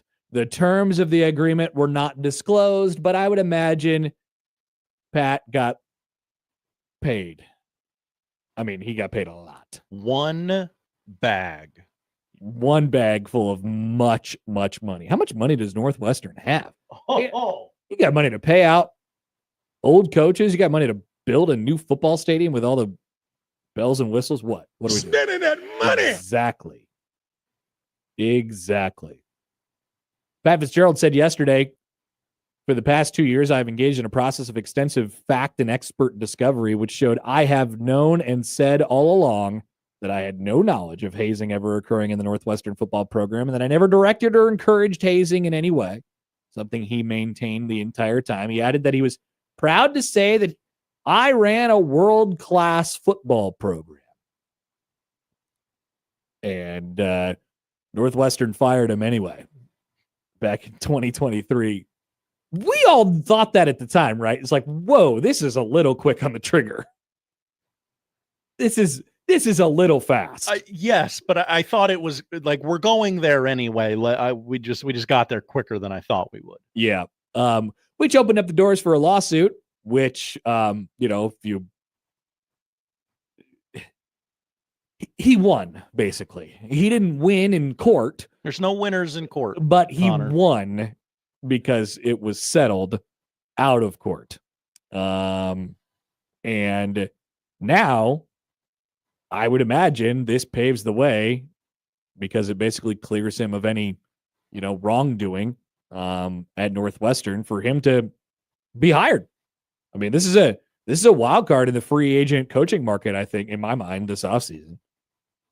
He said, the rush to judgment in the media in July of 2023 and the reports that suggested I knew about directing hazing are false and have caused me, my wife, and my 3 sons great stress, embarrassment, and reputational harm in the last 2 years. Though I maintain Northwestern had no legal basis to terminate my employment for cause under the terms of my employment agreement, in the interest of resolving this matter, and in particular to relieve my family from the stress of ongoing litigation, Northwestern and I have agreed to a settlement. And I am satisfied with the terms of that settlement. I bet you are, baby. That's pretty nice. Okay, so let's ask the real question here. Who's he coaching next year? Which coach do Iowa fans want more? Brett Bielema or Patty Fitz? Because one of them is your next head coach. I mean, you would have to imagine. Let's just use Iowa as an example. If Kirk retires after this year, and they announce that Pat Fitzgerald is their coach, I bet they go goo goo gaga over that. They're like, that is awesome. What a great thing for us. Yes. I would think they would. I would imagine so. Yeah. I mean, he's still a good football coach, right? I mean, he's probably a little bit more. I mean, he did what he did as a football coach at Northwestern for that long of a time, had success with it. And you don't need to win a national championship at Northwestern. You don't need to win a Big Ten championship at Northwestern. You just need to be good. And so you get held to your bar is a little bit lower when you're the coach at Northwestern. Mm-hmm. That's just the facts. And he's lived off that for a really, really long time until it all came crashing to a halt 2 summers ago. And now he's back. He's got a fresh bag of money sitting on his doorstep. He didn't have to do anything, but he's young. Mm-hmm. He's energetic. He has a way to run a football program. Like, I think there is all the incentive in the world to hire Pat Fitzgerald. Whenever. They're going to say, if he can do it there, he can do it here. And we're all going to go, well, what do you mean by that exactly? Please clarify. And Iowa fans will say the winning. I mean the winning and nothing else. So this is from his lawyer. Hi, Pat Fitzgerald's lawyer. So it says here in the ESPN story that his only football involvement in the last 2 seasons came as a volunteer assistant at his son's high school in the Chicago area. I think it's his lawyer. With this behind him now, a settlement with no evidence developed that he did anything wrong, I believe, based on everything I've been told, that he should have some significant opportunities to return to a major university or wherever he chooses to go. One of the motivations on our part is to get the settlement so he could put it behind him and return to coaching, which is what I believe he's going to do. The fact that there's no evidence that he knew about it, I don't think there will be a barrier to him getting a great job in coaching. Patty Fitz coming to a program near you. Maybe Wisconsin. Okay, yeah, I did forget that that's probably going to be a landing spot. that could be on It could be open. I don't know if it will be open. Which job is more likely to be open next year, Wisconsin or Iowa? But on the other hand, now it's really difficult to do this, but oftentimes when a coach is paid a large sum of money to not be the coach at the previous employer, the next employer looks at it as a positive and says, well, great. We could spend all of our money firing the previous coach and not pay this one anything. Now that it doesn't work that way anyway. Like you have to pay a market value, like that's what it is. So they can't just pay him nothing, but he did get a sum of money that just got lopped on his doorstep. Some AD's calling everybody right now, lowball him. We could get Pat Fitzgerald for free. Like some private school out there, not Northwestern, is saying we could pay this guy literally whatever we want. You down? They're in his DMs right now. Are you down? This is coming back. I mean, it could be as soon as this offseason. My guess would be that he shows up on television at some point this year, and Big Ten Network. Yep, and then he coaches next year. Maybe in the Power 5, maybe not, but he's back in Power 5 within a few years, no doubt about it. Elsewhere in former coaches news, okay, this is former coach versus former coach. You'll never guess what Urban Meyer said. I love when Urban Meyer says things. I don't even like margaritas. He did not say that. Oh, okay. He would never say that. Urban Meyer wants the NFL to suspend Jim Harbaugh. What? For Michigan violations. Really? I know. It's really surprising. The basis upon which Urban Meyer wants Jim Harbaugh suspended is that the NFL suspended the players, most notably Terrell Pryor, that were involved in the Jim Tressel tattoo thing all those years ago. Oh, I don't remember. I remember the incident. I don't remember the NFL saying, "Hey, you're not free of this." They enforced the NCAA's punishment. He said on the Triple Option podcast, Urban Meyer said this, there's an elephant in the room here that no one's talking about. Listen up.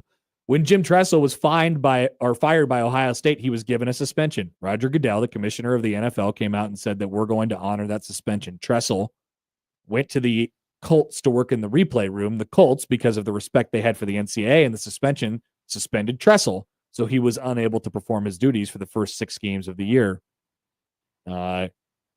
Tressel was mere a consultant for the Colts. Of course, Jim Harbaugh is the head coach of the Los Angeles Chargers, in case people forget, in case you did not know that. Jim Harbaugh has a show cause, 2 separate show causes that he's working on now through 2038. It's a long time from now. So if you're extrapolating, Urban Meyer says Jim Harbaugh should be suspended from the NFL through 2038. That would be incredible. I don't think it's going to happen, Connor. Jim Harbaugh never beat Urban Meyer. Interesting. For the record. Boy, that Ryan Day looks like a really bad coach. Any way you slice it. I love when Urban Meyer says stuff. It's a lot of fun. A ton of fun. I like that that's still in his DNA. Yep. Like just You can't stop hating Michigan. You can't stop. It's in your blood. All right, we'll be back. We'll get you the polls and we'll tell you what to watch. But not before, Josh, I remembered. So did I. You did too. But I get to take credit for it. Yes, you do. Take a lap. Would you like to go to the Linkin Park concert on Friday, 1 week from tonight? Well, it's very simple. The Zero World Tour is coming next Friday, and you just have to be caller number 3 right now at 402-951-1620. We're very creative. We love cues to call. What caller? I dare you to be caller number 3 at 951-1620 right now, and we'll give you 2 tickets to Linkin Park next Friday at the Chai. Back to wrap it up after this. Upon further review, the host point is good. The Connor Happer Show returns in minutes on 1620 The Zone.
Congratulations to Ed, caller number 3.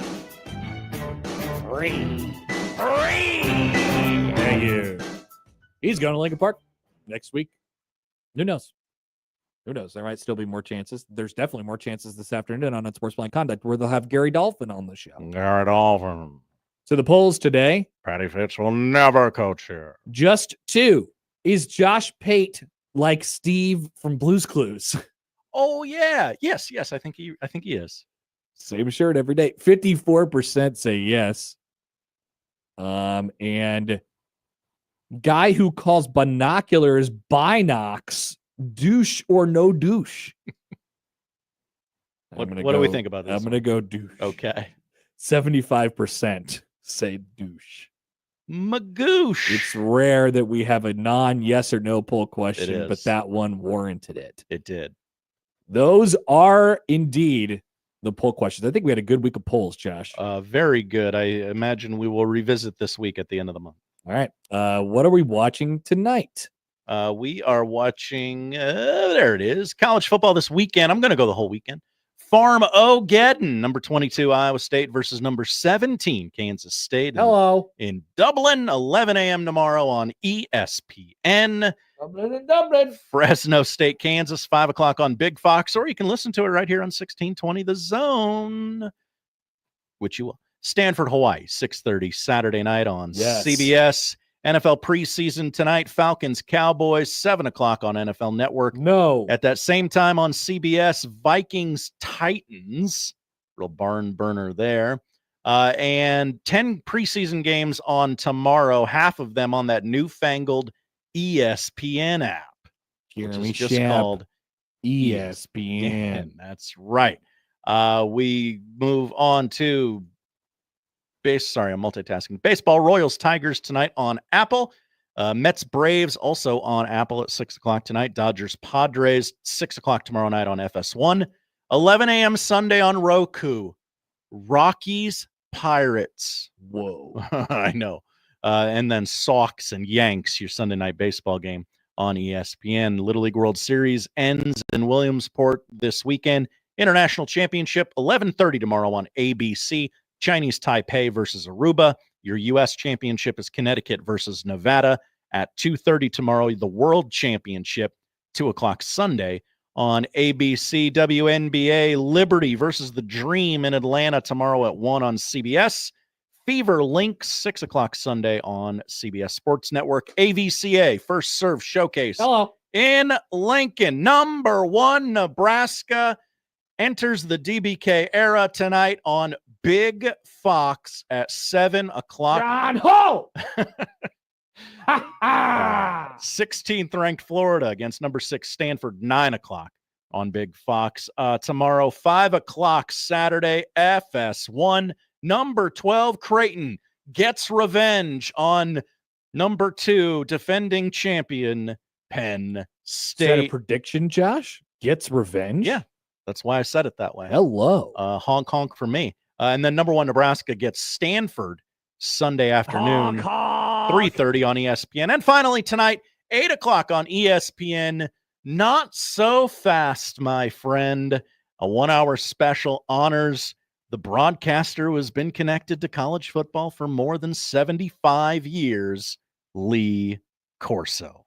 Thank you, Josh. Thank you, Connor. That's what we're watching this weekend. And remember, even when it's not AM radio, even when you're not listening to 1620 The Zone live daily programming this weekend, but you should because there's college football on this weekend, it's still Red Out Week, brought to you by Union Bank and Trust. You're damn right. All right. That's it for us today. If you missed anything, 1620thezone.com is where you can find it. Crossovers coming up next.